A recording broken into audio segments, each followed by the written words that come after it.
Hare Krishna, Krishna Krishna, Hare Hare, Hare Rama, Rama Rama, Hare Hare Krishna, Hare Krishna, Krishna Krishna, Hare Hare, Hare Rama, Rama Rama, Hare Hare. Hare Krishna, Krishna Hare Hare, Rama Rama, Rama Rama, Hare Hare. Hare Krishna, Krishna Krishna, Hare Hare, Hare Rama, Hare Krishna. Rama, Hare Hare Krishna. Krishna Mataji. Hare Krishna, Krishna Krishna, Hare Hare. അധ്യായം 8 ഏഴാമത്തെ answer ഒന്ന് പറയോ? ഞാൻ എഴുതിയേക്കുന്നത് ശരിയാണോ എന്ന് അറിയാനാ. ഏത് മാതാജി? ഏഴാമത്തെ ക്വസ്റ്റ്യന്റെ answer എങ്ങനെയുള്ളവർക്ക് ഭഗവാനെ പ്രാപിക്കാം. അപ്പൊ ഞാൻ എഴുതിയ അഗ്നിയുടെയോ ജ്യോതിഷിന്റെയോ സാന്നിധ്യത്തിലോ പകലുള്ള ശുഭമുഹൂർത്തത്തിലോ ശുക്ലപക്ഷത്തിലോ ഉത്തരായണ കാലത്തോ ഇഹലോകം വിടുന്ന ബ്രഹ്മജ്ഞാനി ഭഗവാനെ പ്രാപിക്കും. അത് ശരിയാ, അതാ ശരി. ഓക്കെ. ഹരേ കൃഷ്ണ. ഹരേ കൃഷ്ണ. ഓം നമോ ഭഗവതേ വാസുദേവായ. ഓം നമോ ഭഗവതേ വാസുദേവായ. ഓം നമോ ഭഗവതേ വാസുദേവായ. ഓം അജ്ഞാനതിമിരാന്തസ്യ ജ്ഞാനാഞ്ജനാശലാകയ ചക്ഷുരുന്മീലിതം യേന തസ്മൈ ശ്രീഗുരവേ നമഃ. നമോ വിഷ്ണുപാദായ കൃഷ്ണപ്രേഷ്ഠായ ഭൂതലേ ശ്രീമതേ ഭക്തിവേദാന്ത സ്വാമിനിതി നാമിനേ.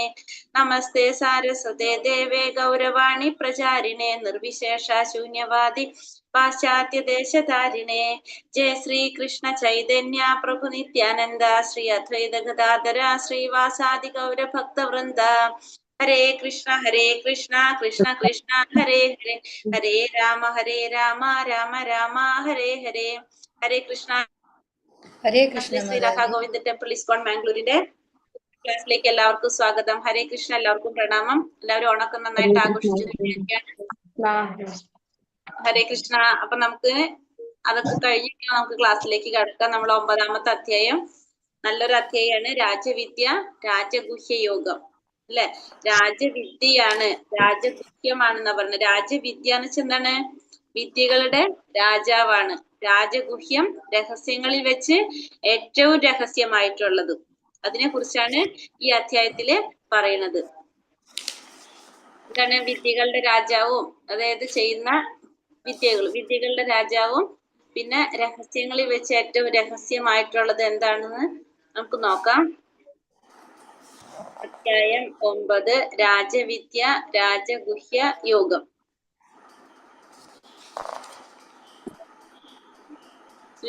ശ്രീ രാധാ ഗോവിന്ദ് കി ജയ്. ശ്രീല പ്രഭുപാദ് കി ജയ്. ഹരേ കൃഷ്ണ. ഓം നമോ ഭഗവതേ വാസുദേവായ. അധ്യായത്തിലേക്ക് കടക്കാം നമുക്ക്.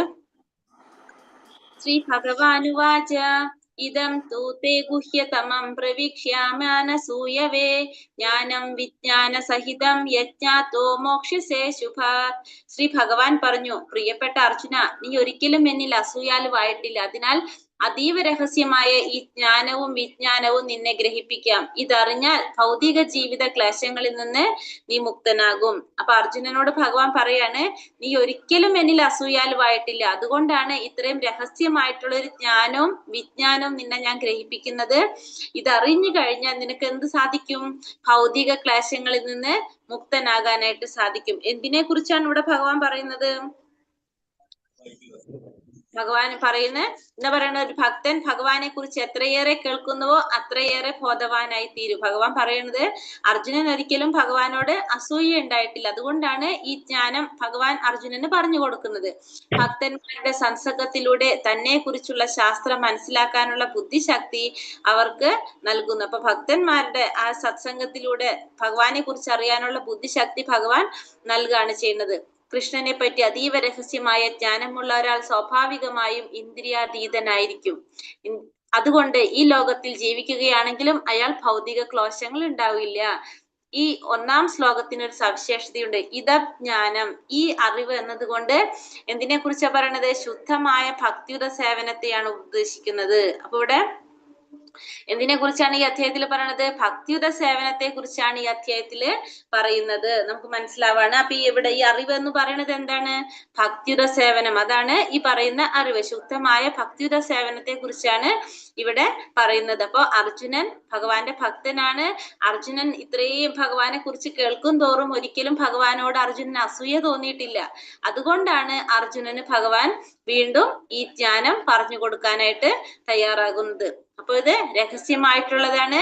വിദ്യകളിൽ വെച്ച് ഏറ്റവും വിദ്യകളുടെ രാജാവാണ്.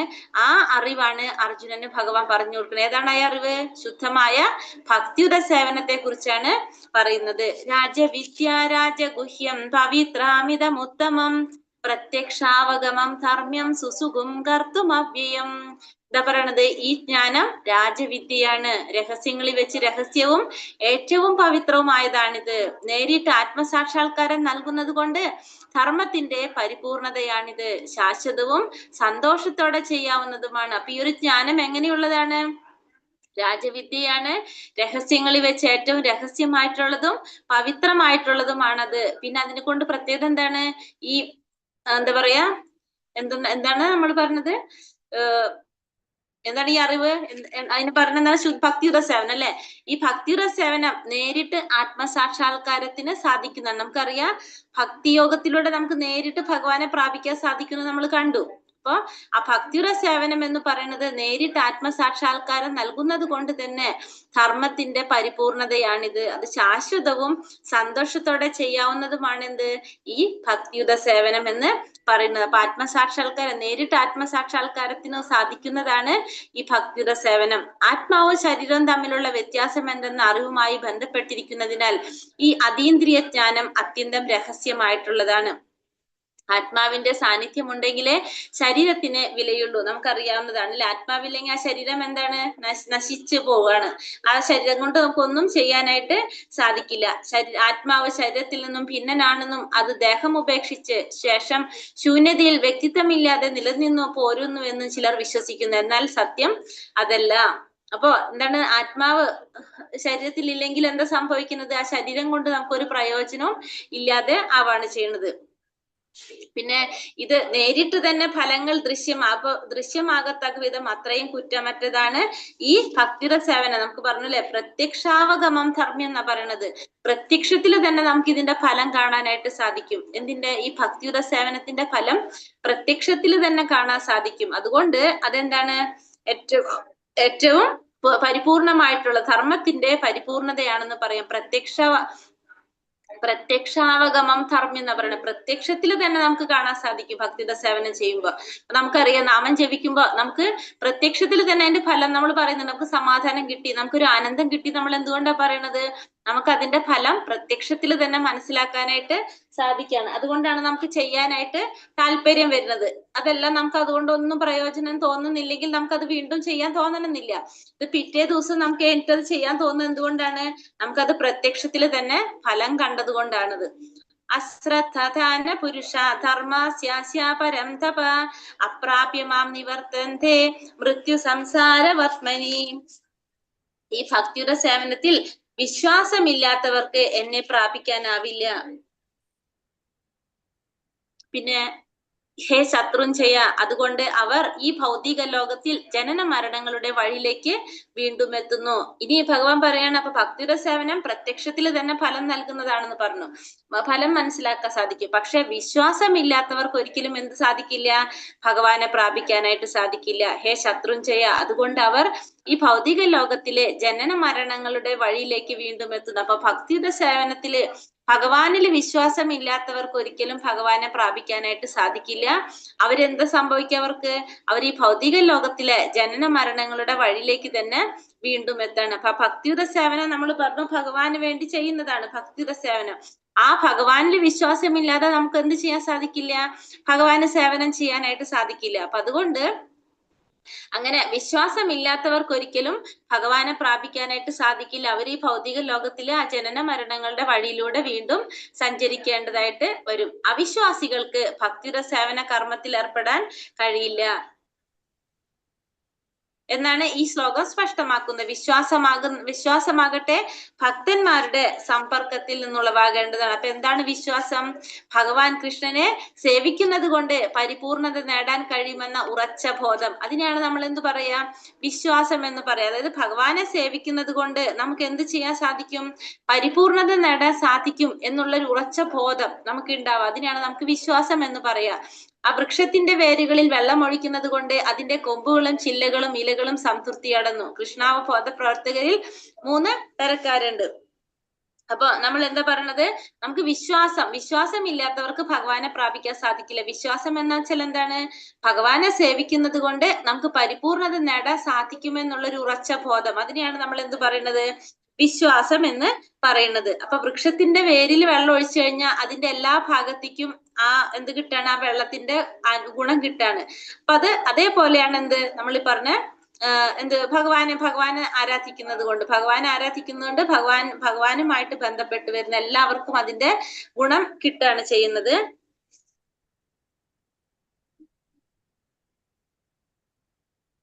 മയാ തതമിദം സർവം ജഗത് അവ്യക്തമൂർത്തിന മസ്സാനി സർവഭൂതാനി നാചാഹും തേഷു വസ്തിതഃ.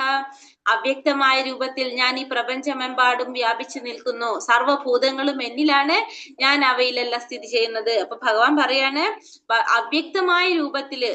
കാരണം വെച്ചാൽ നമുക്ക് വ്യക്തമായിട്ട് ഭഗവാനെ കാണാനായിട്ട് സാധിക്കില്ല.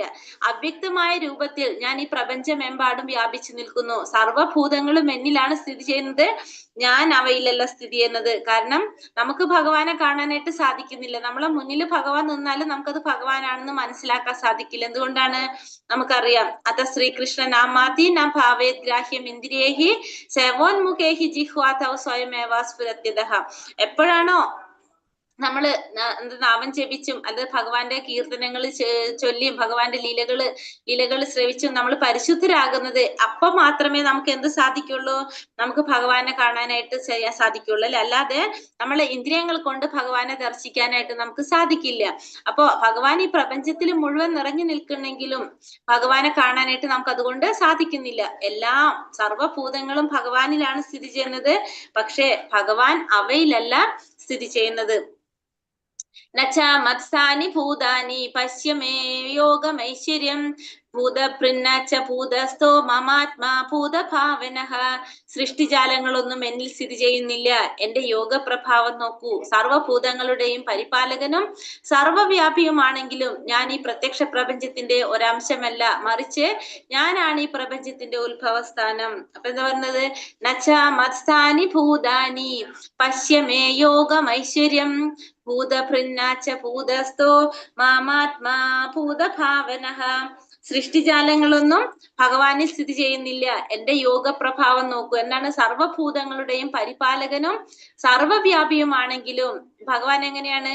ഈ പ്രത്യക്ഷ പ്രപഞ്ചത്തിന്റെ ഒരംശമല്ല ഭഗവാൻ, മറിച്ച് ഈ പ്രപഞ്ചത്തിന്റെ ഉത്ഭവം എവിടെ നിന്നാണ്?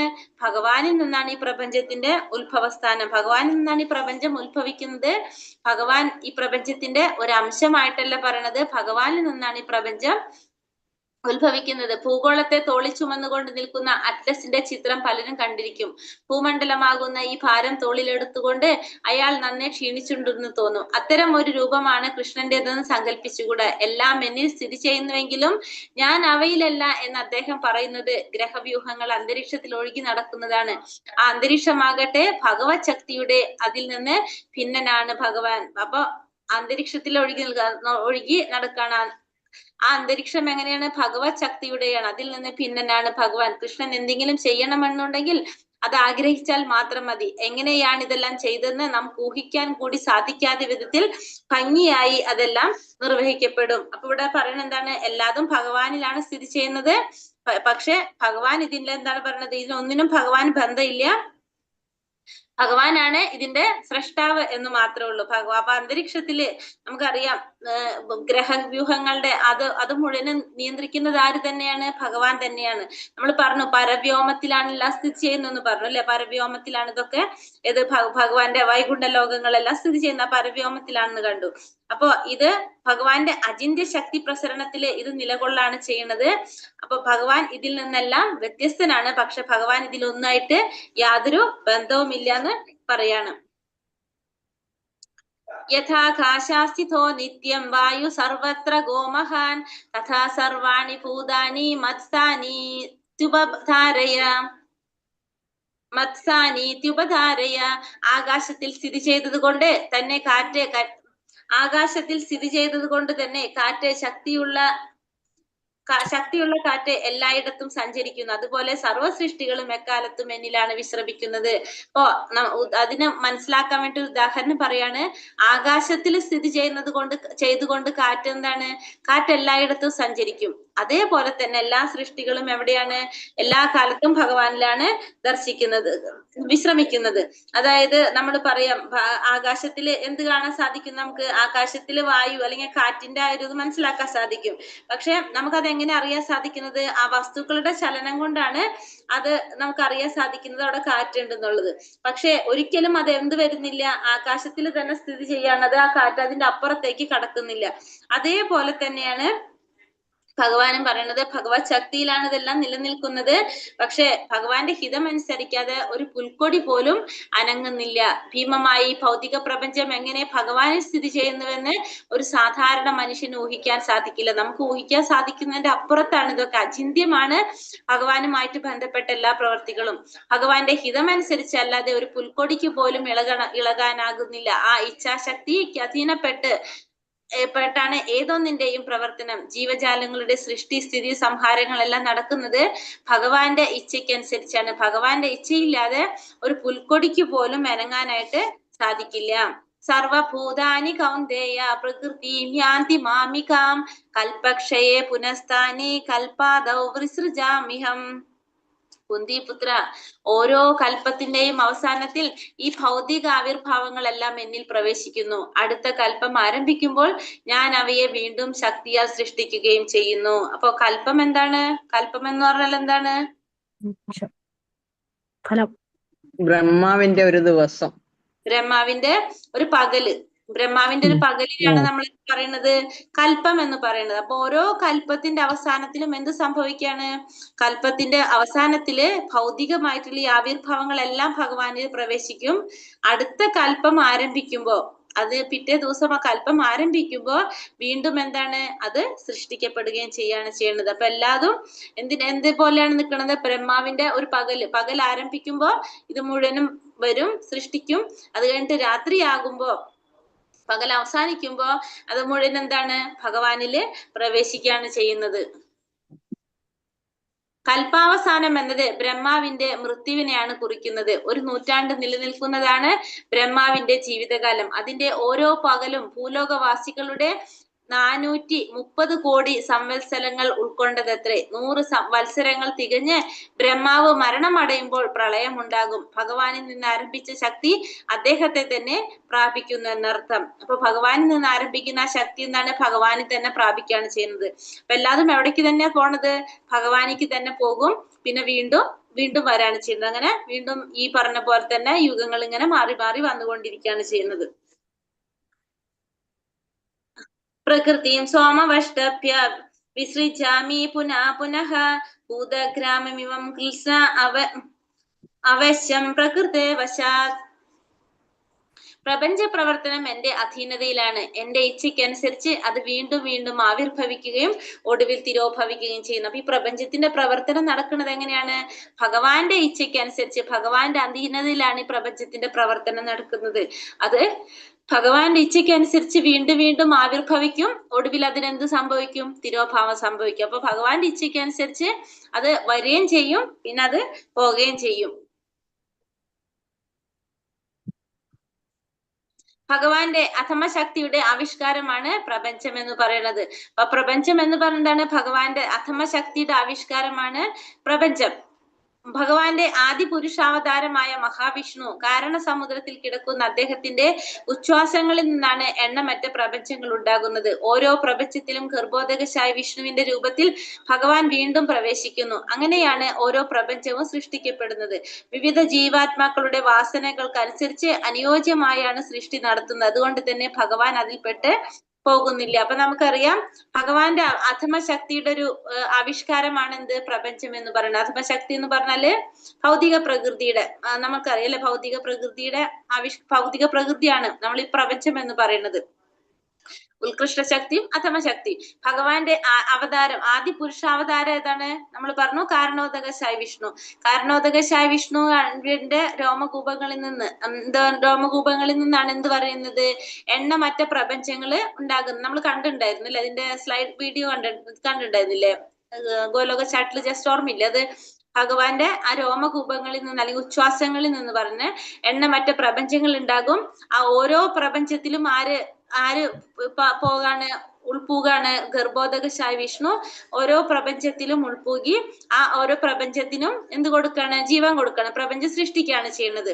അങ്ങനെയാണ് എന്ത് സംഭവിക്കുന്നത്, പ്രപഞ്ചം ഉണ്ടാകുന്നത്. അത് പക്ഷെ ഭഗവാൻ ഇതിലൊന്നും പെട്ടുപോകുന്നില്ല. ഭഗവാനാണ് ഇതിനൊക്കെ കാരണഭൂതനെങ്കിലും ഒരിക്കലും ഇതിലൊന്നും ഭഗവാൻ പെട്ടുപോകുന്നില്ല.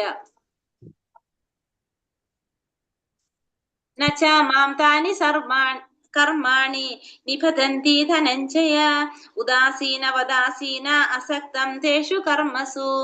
ധനഞ്ജയ, ഈ കർമ്മങ്ങൾക്കൊന്നും തന്നെ എന്നെ ബന്ധിക്കുവാൻ കഴിയില്ല. അപ്പൊ ധനഞ്ജയനോട് പറയാണ്, ആരാണ് ധനഞ്ജയൻ? അർജുനൻ. അർജുനനോട് പറയാണ്, ഈ കർമ്മങ്ങൾക്കൊന്നും തന്നെ എന്നെ ബന്ധിക്കുവാൻ കഴിയില്ല.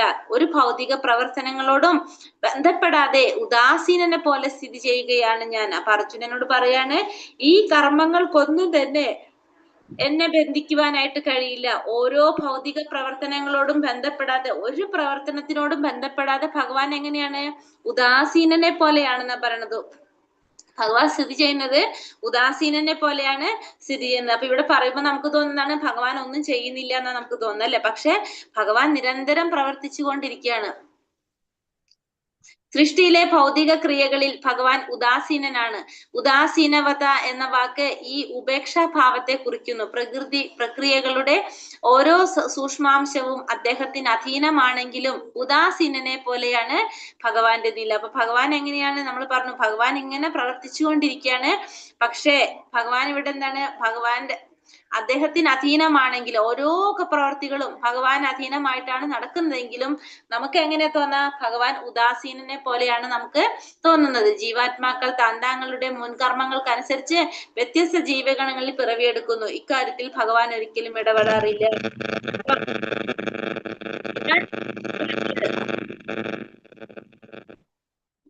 ജീവാത്മാക്കള് തങ്ങളുടെ മുൻകർമ്മങ്ങൾക്കനുസരിച്ച് വ്യത്യസ്ത ജീവജഗണങ്ങളിൽ പിറവിയെടുക്കും. അപ്പൊ നമ്മള് ചെയ്ത കർമ്മങ്ങൾക്കനുസരിച്ച് നമ്മള് എന്താണ്, ഓരോ തരത്തിലുള്ള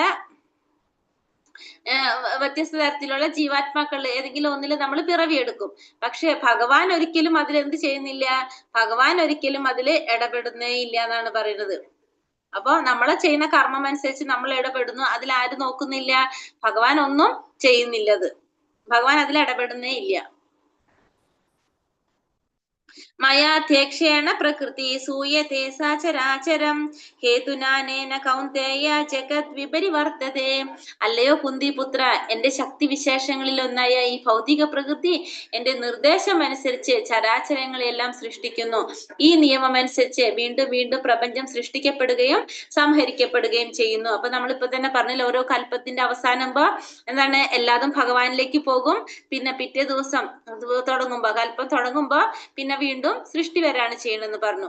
അപ്പോ ഇത് പറയാണ്, ഭഗവാന്റെ ശക്തിവിശേഷങ്ങളിൽ ഒന്നായിട്ടുള്ള ഭൗതിക പ്രകൃതി ഭഗവാൻ നിർദ്ദേശിക്കുന്നതനുസരിച്ച് എന്ത് ചെയ്യാണ്, ഈ സൃഷ്ടികളെല്ലാം ചെയ്യുന്നത്. ചരാചരങ്ങളെല്ലാം സൃഷ്ടിക്കുന്നത് ഭൗതിക പ്രകൃതിയാണ്. പക്ഷെ എങ്ങനെയാണ്, ഭഗവാന്റെ നിർദ്ദേശപ്രകാരമാണ് അത് ചെയ്യുന്നത്. തന്നിഷ്ടത്തിന് ചെയ്യാനായിട്ട് ആർക്ക് സാധിക്കില്ല, ഭൗതിക പ്രകൃതിക്ക് സാധിക്കില്ല. ആ ഭൗതിക പ്രകൃതി ഇത് മുഴുവൻ ചെയ്യുന്നത് എങ്ങനെയാണ്, ഭഗവാന്റെ നിർദ്ദേശത്തിനനുസരിച്ച്, ഭഗവാന്റെ ഇച്ഛയ്ക്കനുസരിച്ച് ചുമതലകൾ ചെയ്യാണ് ചെയ്യുന്നത് ആര്, ഭൗതിക പ്രകൃതി. പക്ഷെ അതിനുശേഷം പിന്നെ എന്ത് സംഭവിക്കുകയാണ്, ഓരോ കൽപ്പത്തിന്റെ അവസാനത്തില് അത് മുഴുവനും സംഹരിക്കപ്പെടുന്നു.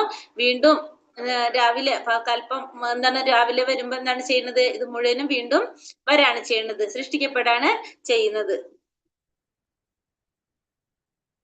ഭൗതിക ലോകത്തിന്റെ പ്രവർത്തനങ്ങളിൽ നിന്നെല്ലാം അകന്നാണ് ഭഗവാൻ സ്ഥിതി ചെയ്യുന്നതെങ്കിലും അവയുടെ ആത്യന്തിക നിയന്ത്രണം അദ്ദേഹത്തിൻ്റെതാണ്. അപ്പൊ അവിടെ ഭഗവാൻ സ്ഥിതി ചെയ്യുന്നത് എങ്ങനെയാണ്, ഈ ഭൗതിക ലോകത്തിന്റെ പ്രവർത്തനങ്ങളിൽ നിന്ന് അകന്നാണ് ഭഗവാൻ സ്ഥിതി ചെയ്യുന്നതെങ്കിലും എന്താണ് ആത്യന്തികമായിട്ട് ഇതിന്റെ നിയന്ത്രണം ആരുടെ കയ്യിൽ തന്നെയാണ്? ഭഗവാന്റെ കയ്യിലാണ്. അപ്പൊ ഭൗതിക പ്രകൃതിയാണ് ഇതൊക്കെ സൃഷ്ടിക്കുന്നതെങ്കിലും ഭഗവാന്റെ നിർദ്ദേശപ്രകാരമാണ് ഇതെല്ലാം ചെയ്യുന്നത്. പക്ഷെ എങ്ങനെയാണെങ്കിലും അപ്പൊ ചെയ്യുന്നത് ആരാണ്? ഭൗതിക പ്രകൃതിയാണ്. ഭഗവാന്റെ ഇഷ്ടപ്രകാരം ഭഗവാന്റെ ഇച്ഛപ്രകാരമാണ് ചെയ്യുന്നത്. അപ്പൊ അതിന്റെ മെയിൻ ആയിട്ടുള്ള കൺട്രോൾ ആരെ കയ്യിൽ തന്നെയാണ്? അപ്പോഴും ആത്യന്തിക നിയന്ത്രണം ഭഗവാന്റെ തന്നെയാണ്. ഭഗവാന്റെ കടാക്ഷ മാത്രത്താൽ പ്രകൃതി ഗർഭത്തിൽ സർവ്വ ജീവഗണങ്ങളുടെയും ബീജാവാപം ചെയ്യുന്നു. മുൻ ജന്മങ്ങളിലെ ആഗ്രഹങ്ങൾക്കും പ്രവൃത്തികൾക്കും അനുസരിച്ചായിരിക്കും അവ ഓരോന്നും ഓരോ വർഗത്തിലും ആകൃതിയിലും പിറക്കുന്നത്. ഭൗതിക പ്രകൃതിക്ക് ഭഗവത് ആജ്ഞാനുസരണയല്ലാതെ ഒന്നും ചെയ്യാനായിട്ട് സാധിക്കില്ല. അപ്പോ ഭഗവാന്റെ ഇച്ഛയ്ക്ക് അനുസരിച്ചല്ലാതെ, ഭഗവാൻ പറയുന്നത് അനുസരിച്ചല്ലാതെ ഭൗതിക പ്രകൃതിക്ക് ഒന്നും ചെയ്യാനായിട്ട് സാധിക്കില്ല. അപ്പൊ ഓരോ ജീവാത്മാക്കളും ഭഗവാൻ പറയുന്നത് അനുസരിച്ചാണ് ആര് സൃഷ്ടിക്കുന്നത്? ഭൗതിക പ്രകൃതി സൃഷ്ടിക്കുന്നത്. ആ സൃഷ്ടി എങ്ങനെയാ വരുന്നത്? അവര് ചെയ്ത കർമ്മത്തിന്റെ അടിസ്ഥാനത്തില്, അല്ലെങ്കിൽ ആഗ്രഹങ്ങളുടെ അടിസ്ഥാനത്തിലായിരിക്കും അവർക്ക് ഓരോ വർഗത്തിലും വന്ന് പിറവിയെടുക്കേണ്ടതായിട്ട് വരുന്നത്. അവജാനന്തി മാ മൂഢ മാനുഷീം തനുമാശ്രിതം പരം ഭാവമജാനന്തോ മമ ഭൂത മഹേശ്വരം.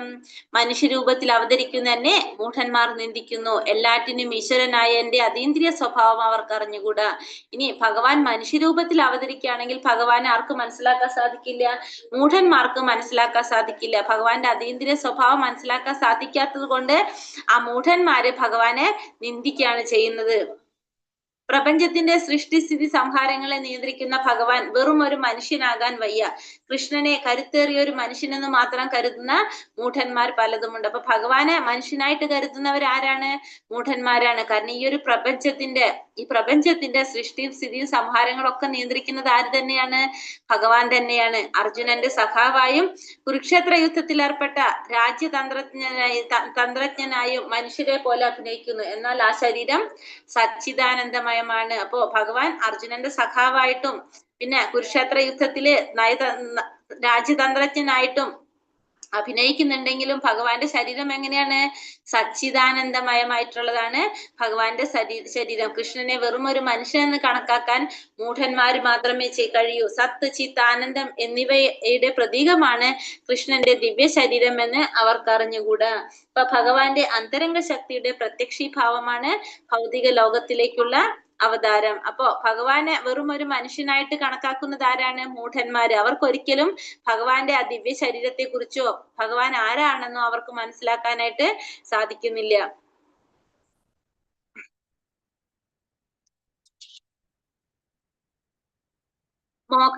മോഹകർമാണോ മോഹജ്ഞാന വിചേതസഃ രാക്ഷസീം ആസുരീം ചൈവ പ്രകൃതി മോഹിനീം ശ്രിത. ഇങ്ങനെ മോഹിതരായവർ ആസുരങ്ങളും നിരീശ്വരവാദങ്ങളുമായ ആശയങ്ങളാൽ ആകൃഷ്ടരാകുന്നു. ആ വ്യാമോഹാവസ്ഥയിൽ മുക്തിയെക്കുറിച്ചുള്ള പ്രതീക്ഷകളും ഫലോദിഷ്ട കർമ്മങ്ങളും ജ്ഞാനാർജനവും എല്ലാം പാഴായി പോകുന്നു. അപ്പൊ ഇങ്ങനെ മോഹിതരായി കഴിഞ്ഞാൽ എന്താ സംഭവിക്കുന്നത്? ആസുര്യങ്ങളായിട്ടുള്ളത് നിരീശ്വരവാദപരമായിട്ടുള്ള ആഗ്രഹങ്ങളിൽ അവര് ആകൃഷ്ടരാകാണ് ചെയ്യുന്നത്. അപ്പൊ എന്താണ് അതിന് മുന്നത്തെ ശ്ലോകത്തിൽ എന്താണ്? മനുഷ്യരൂപത്തിൽ അവതരിക്കുന്ന ഭഗവാനെ മൂഢന്മാർക്ക് അറിയാനായിട്ട് സാധിക്കില്ല. അവർക്ക് ഭഗവാന്റെ അതീന്ദ്രിയ സ്വഭാവം അറിയാനായിട്ട് സാധിക്കില്ല. അപ്പൊ അത്തരത്തിലുള്ള മൂഢന്മാരെ കുറിച്ച് പറയാൻ അവര് ആസുരങ്ങളും നിരീശ്വരവാദ പരങ്ങളുമായിട്ടുള്ള ആശയങ്ങളാൽ ആകൃഷ്ടരാകുകയും അവര് മുക്തിയെ കുറിച്ചുള്ള എല്ലാ പ്രതീക്ഷകളും ഫലോദിഷ്ട കർമ്മങ്ങളും ജ്ഞാനാർജനവും എല്ലാം അവരുടെ പാഴായി പോകാണ് ചെയ്യുന്നത്. അപ്പൊ ഇത്തരത്തിലുള്ള ആസുര സ്വഭാവികള് അവര് വ്യാമോഹാവസ്ഥയിൽ നമുക്ക് ഓരോന്ന് ആഗ്രഹം കൊണ്ട് നമ്മൾ എന്താ ചെയ്യും? മുക്തിക്ക് വേണ്ടിയിട്ട് നമ്മള് ഫലോദിഷ്ട കർമ്മങ്ങൾ, നമ്മൾ നല്ല രീതിയിലുള്ള ഫലം കിട്ടാൻ വേണ്ടിയിട്ട് കുറെ കർമ്മങ്ങളൊക്കെ ചെയ്തിട്ടുണ്ടാവും, ജ്ഞാനം നേടിയിട്ടുണ്ടാവും. പക്ഷെ എന്താ സംഭവിക്കുന്നത്? ഭഗവാനെ കുറിച്ച് മനസ്സിലാക്കാത്ത കാരണം കൊണ്ട് അത് മുഴുവനും പാഴായി പോകാണ് ചെയ്യുന്നത്. അതുകൊണ്ട് ആ ചെയ്തത് മുഴുവനും പാഴ്വേലയായിട്ട് പോകും. അത് ചെയ്യുന്നത് കൊണ്ട് ഒരു ഉപയോഗമില്ലാത്തതായിട്ട് മാറാണ് ചെയ്യുന്നത്. കൃഷ്ണാവബോധം നേടി ഭക്തിഭരിതമായ സേവനത്തിൽ ഏർപ്പെട്ടവരെന്ന് ഭാവിക്കുന്ന പലർക്കും കൃഷ്ണനെ പരമസത്യമെന്ന് ഉൾക്കൊണ്ട് അംഗീകരിക്കാൻ കഴിഞ്ഞിട്ടില്ല. അപ്പൊ കൃഷ്ണാവബോധം നേടിയിട്ട് ഭക്തിഭരിതമായ സേവനത്തിൽ ഏർപ്പെട്ടവരെന്ന് ഭാവിക്കുന്ന പലർക്കും ഭഗവാനാണ് പരമസത്യം എന്ന് മനസ്സിലാക്കാനായിട്ട് കഴിഞ്ഞിട്ടില്ല, അല്ലെങ്കിൽ അംഗീകരിക്കാനായിട്ട് കഴിഞ്ഞിട്ടില്ല. ഫലം ഉദ്ദേശിച്ച് കർമ്മങ്ങൾ ചെയ്യുകയും ഭൗതിക ബന്ധനങ്ങളിൽ നിന്ന് മുക്തി നേടാൻ ആശിക്കുകയും ചെയ്യുന്നവർക്ക് പരമദിവ്യാത്മ പുരുഷനായ കൃഷ്ണനെ അവഗണിക്കുകയാൽ തോൽവിയെ വഴിയുള്ളൂ. അപ്പൊ ഭഗവാനെ അവഗണിച്ചു കഴിഞ്ഞാല് നമ്മൾ കർമ്മം ചെയ്യുക, ഭൗതിക ബന്ധനത്തിൽ നിന്ന് മുക്തി നേടാൻ ആഗ്രഹിക്കുന്നുണ്ട്, ഫലം ഉദ്ദേശിച്ച് കർമ്മങ്ങൾ ചെയ്യുന്നുണ്ട്. അപ്പൊ ഇതൊക്കെ ചെയ്താലും ഭഗവാൻ അവഗണിച്ചു കഴിഞ്ഞാൽ നമുക്ക് എന്താണ് അവിടെ ഉണ്ടാവുക? തോൽവിയാണ് ഉണ്ടാവുക. നമുക്ക് ഭൗതിക ലോകത്തില് ഇപ്പൊ നമുക്ക് മുന്നേറണമെങ്കിൽ നമ്മൾ എന്ത് ചെയ്യണം? ഭഗവാനെ നമ്മൾ ആദരിക്കണം. ഭഗവാനെ ആരാധിച്ചാലാണ് നമുക്ക് എന്തുണ്ടാവുന്നത്? മുന്നേറ്റം. എല്ലാ ഭാഗത്തും നമുക്ക് മുന്നേറാൻ സാധിക്കുന്നത്. അല്ലെങ്കിൽ നമുക്ക് തോൽവിയാണ് ഉണ്ടാകുന്നത്. മുക്തനായി തീർന്നു കഴിഞ്ഞാൽ, ഭൗതിക ദേഹത്തിൽ നിന്ന് മുക്തനായി കഴിഞ്ഞാല് ഭഗവാനും താനും തമ്മിൽ യാതൊരു വ്യത്യാസവും ഇല്ലെന്നും കൃഷ്ണനുമായി ഈ വിധത്തിൽ ഐക്യം പ്രഖ്യാപിക്കുമെന്ന് തെറ്റിദ്ധരിച്ച് ചെയ്യുന്ന ശ്രമം വ്യാമോഹമായിട്ട് മാറും. അപ്പൊ നമ്മൾ മുക്തനായി കഴിഞ്ഞാൽ ഭഗവാനും നമ്മളും തമ്മിൽ യാതൊരു വ്യത്യാസം ഇല്ല എന്ന് ചിന്തിച്ച് തെറ്റിദ്ധരിക്കുന്ന ശ്രമം എന്താണ്? വ്യാമോഹത്തില്. അത് താനെ അവസാനിക്കുള്ളൂ എന്ന് പറഞ്ഞു. വ്യാമോഹത്തിൽ തന്നെ അവസാനിക്കാനേ വഴിയുള്ളത്. ഇപ്പൊ നമ്മൾ എന്താ ചെയ്യേണ്ടത്? ഭഗവാനെ അവഗണിക്കാതെ നമ്മൾ എന്ത് ചെയ്തുകൊണ്ടിരിക്കണം? കർമ്മങ്ങൾ ചെയ്തുകൊണ്ടിരിക്കണം. കൃഷ്ണന്റെ ശരീരം ഭൗതികമാണെന്ന് കരുതുന്നവരെ ബഹിഷ്കരിക്കണം. അവരുടെ മുഖത്ത് നോക്കാനിടയാൽ ഉടനെ തന്നെ ഗംഗാ സ്നാനം ചെയ്യണമെന്ന് പറഞ്ഞു. കാരണം തെറ്റായ വഴിക്ക് നമ്മളെ നയിക്കുകയാണ് ചെയ്യാത്തരത്തിലുള്ള ചിന്തകള്. അതുകൊണ്ട് നമ്മൾ എന്ത് ചെയ്യണം? അത് നമ്മൾ ഒഴിവാക്കണം. മഹാത്മനസ്തു മാം പാർത്ഥ ദൈവീം പ്രകൃതി ആശ്രിതാഹ ഭജന്ത്യനന്യ മനസ്സോ ജ്ഞാതോ ഭൂതാദിമവ്യയം. അല്ലയോ പാർത്ഥ, വ്യാമോഹം ബാധിക്കാത്ത വിശിഷ്ടാത്മാക്കൾ ദൈവിക പ്രകൃതിയാൽ സുരക്ഷിതരാണ്. സർവഭൂതങ്ങൾക്കും ആദികാരണവും അവ്യനുമായ പരമപുരുഷനാണ് ഞാനെന്നറിഞ്ഞുകൊണ്ട് അവർ എപ്പോഴും ഭക്തിപൂർവ്വം എന്റെ സേവനത്തിൽ മുഴുകുന്നു. അപ്പൊ വ്യാമോഹം ബാധിക്കാത്ത വിശിഷ്ടാത്മാക്കള് അവരാരെ സംരക്ഷിക്കുന്നത്? ദൈവിക പ്രകൃതിയാണ് അവരെ സംരക്ഷിക്കുന്നത്. അതായത് രാധാറാണിയാണ് അവരെ സംരക്ഷിക്കുന്നത്. സർവഭൂതങ്ങൾക്കും ആദി കാരണവും അവ്യനുമായ പരമപുരുഷനാണ് ഞാനെന്ന് അറിഞ്ഞുകൊണ്ട് അവർ എപ്പോഴും എന്ത് ചെയ്തുകൊണ്ടിരിക്കും? ഭക്തിയുടെ സേവനം ചെയ്തുകൊണ്ടിരിക്കും. ഭഗവാന്റെ സേവനത്തില് മുഴുകിക്കൊണ്ടിരിക്കും. കാരണം വ്യാമോഹം ബാധിക്കാത്ത വിശിഷ്ടാത്മാക്കളാണ്. അവരെ സംരക്ഷിക്കുന്നത് ആരാണ്? രാധാറാണിയാണ്. ഭഗവാന്റെ അന്തരംഗ ശക്തിയാണ് അവരെ സംരക്ഷിക്കുന്നത്. ഭഗവാനെ കുറിച്ച് തത്വത്തിൽ മനസ്സിലാക്കാണ്. സർവഭൂതങ്ങൾക്കും ആദി കാരണനാണ്, അവ്യനാണ്, പരമപുരുഷനാണെന്ന് അറിഞ്ഞുകൊണ്ട് അവരെന്ത് ചെയ്യാണ്? ഭഗവാന്റെ സേവനത്തില് ഏർപ്പെട്ടുകൊണ്ടിരിക്കുകയാണ് ചെയ്യുന്നത്. ഭഗവാൻ കൃഷ്ണന് സ്വയം സമർപ്പിക്കുന്ന ഒരാൾക്ക് തൽക്ഷണം തന്നെ ഭൗതിക പ്രകൃതിയുടെ അധികാര പരിധിക്ക് അതീതനാകാൻ സാധിക്കും. അപ്പൊ എപ്പോഴാണോ ഭഗവാന് സ്വയം സമർപ്പിക്കാൻ സാധിക്കുന്നത്, അപ്പൊ നമ്മൾ എന്താണ് സംഭവിക്കുക? നമ്മൾ ഈ ഭൗതിക പ്രകൃതിക്ക് അതീതനാകും. അതുവരെ നമ്മളെ ആരെ സംരക്ഷിക്കുന്നത്? ഭൗതിക പ്രകൃതി. അതായത് ദുർഗാദേവിയാണ് നമ്മളെ സംരക്ഷണത്തിൽ നമ്മൾ ഏറ്റെടുക്കുന്നത്. എപ്പോഴാണ് നമ്മള് ഭഗവാന് സ്വയം സമർപ്പിക്കുന്നത്, അപ്പം മുതൽ നമ്മളെ സംരക്ഷണം ആരെ ഏറ്റെടുക്കാണ്? ഭഗവാന്റെ അന്തരംഗ ശക്തി ഏറ്റെടുക്കുക. അതുകൊണ്ട് നമ്മള് ഈ ഭൗതിക പ്രകൃതിയുടെ അധികാരത്തിന്റെ പരിധിക്ക് അതീതമാകും. ഭൗതിക പ്രകൃതിയുടെ അധീനതയിൽ നിന്ന് മുക്തി നേടിയ ഉടനെ തടസ്ഥ ശക്തി എന്ന നിലയിൽ ജീവാത്മാവ് ആധ്യാത്മിക പ്രകൃതിയുടെ സംരക്ഷണത്തിൽ എത്തിച്ചേരുന്നു. ഒരു മഹാത്മാവിന് കൃഷ്ണൻ ഒഴികെ മറ്റെല്ലാ ഒരു വിഷയത്തിലും താല്പര്യം ഉണ്ടാവില്ല. കൃഷ്ണനാണ് ആദിപുരുഷൻ എന്നും സർവ്വകാരണങ്ങൾക്കും കാരണനെന്നും ആർക്കറിയാൻ സാധിക്കും? ഒരു മഹാത്മാവിന് അറിയാനായിട്ട് സാധിക്കും. സതതം കീർത്തയന്തോ മാം യദന്തശ്ചാദൃഢാവൃതഃ നമസ്യന്തശ്ച മാം ഭക്ത്യാ നിത്യയുക്ത ഉപാസതേ. എല്ലായ്പ്പോഴും എന്റെ കീർത്തികൾ ആലപിച്ചും നിശ്ചയദാർഢ്യത്തോടെ പ്രയത്നിച്ചുകൊണ്ടും എന്റെ മുന്നിൽ പ്രണമിച്ചുകൊണ്ടും ഈ മഹാത്മാക്കൾ നിരന്തരം എന്നെ ഭക്തിയോടുകൂടി ആരാധിക്കുന്നു. അപ്പൊ എല്ലായ്പ്പോഴും എന്റെ കീർത്തനങ്ങൾ ആലപിച്ചുകൊണ്ടും നിശ്ചയദാർഢ്യത്തോടെ പ്രയത്നിച്ചുകൊണ്ടും എന്റെ മുന്നിൽ പ്രണമിച്ചുകൊണ്ടും എല്ലാം മഹാത്മാക്കൾ എന്ത് ചെയ്യാണ്? ഭക്തിയോടെ ഭഗവാനെ ആരാധിച്ചു കൊണ്ടിരിക്കുകയാണ്. അപ്പൊ എങ്ങനെയാണ് മഹാത്മാക്കൾ ആരാധിക്കുന്നത്? കീർത്തികൾ ആലപിച്ചുകൊണ്ട്, എപ്പോഴും നിശ്ചയദാർഢ്യത്തോടെ പ്രയത്നിച്ചുകൊണ്ട്, ഭഗവാനെ പ്രണമിച്ചുകൊണ്ട്, ഭക്തിയോടെ നിരന്തരം മഹാത്മാക്കൾ ഭഗവാനെ ആരാധിച്ചു കൊണ്ടിരിക്കുകയാണ് ചെയ്യുന്നത്. ഭക്തൻ ഒരിക്കലും എങ്ങനെയല്ല? നിരാകാരവാദിയല്ല. ഭഗവാൻ ഒരു രൂപമുണ്ട്. അതുകൊണ്ട് ഭഗവാനെ നമുക്ക് സ്തുതിക്കാം, കീർത്തിക്കാൻ, സങ്കീർത്തനം ചെയ്യാനൊക്കെ സാധിക്കും. ഭഗവാന്റെ രൂപത്തെ വർണ്ണിക്കാൻ സാധിക്കും. ഭഗവാന്റെ ഗുണങ്ങളെയും ലീലകളെയും ഒക്കെ പ്രകീർത്തിക്കാനൊക്കെ ആർക്ക് സാധിക്കും? ഭക്തന്മാർക്ക് സാധിക്കും. ഭഗവാന്റെ നിരാകാര ഭാവമാണ് ബ്രഹ്മം എന്ന് പറയുന്നത്. നമുക്കറിയാം ഭഗവാന്റെ നിരാകാര ഭാവമാണ്. അതിൽ തൽപരരായവരെ ഭഗവത്ഗീത മഹാത്മാവായിട്ട് കാണിച്ചിട്ടില്ല. അപ്പോ ബ്രഹ്മത്തിൽ ലയിക്കുന്നവരൊരിക്കലും നമ്മൾ എന്ത് പറയുന്നില്ല?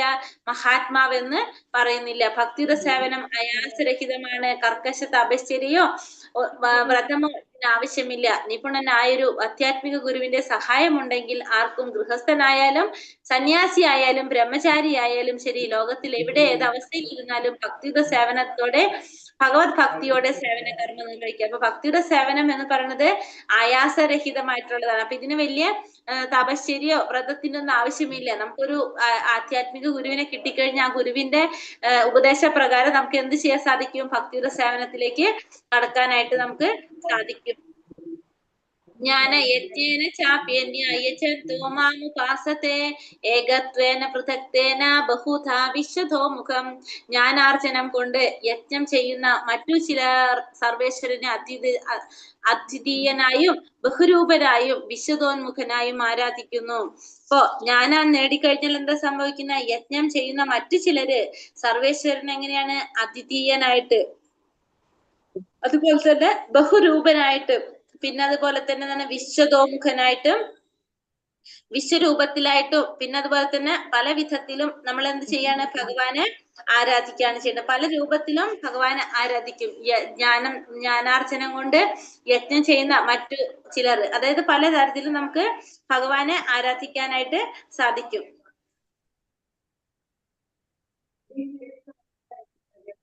പല വിധത്തിലും കൃഷ്ണനെ ആരാധിക്കുന്ന മറ്റു ചിലരുണ്ട്. ഇവരിൽ ചിലരാണ് ആർത്തൻ, ദരിദ്രൻ, ജ്ഞാനി, ജിജ്ഞാസു. ആർത്തോ ജിജ്ഞാസുരർത്ഥാർത്ഥി ജ്ഞാനി.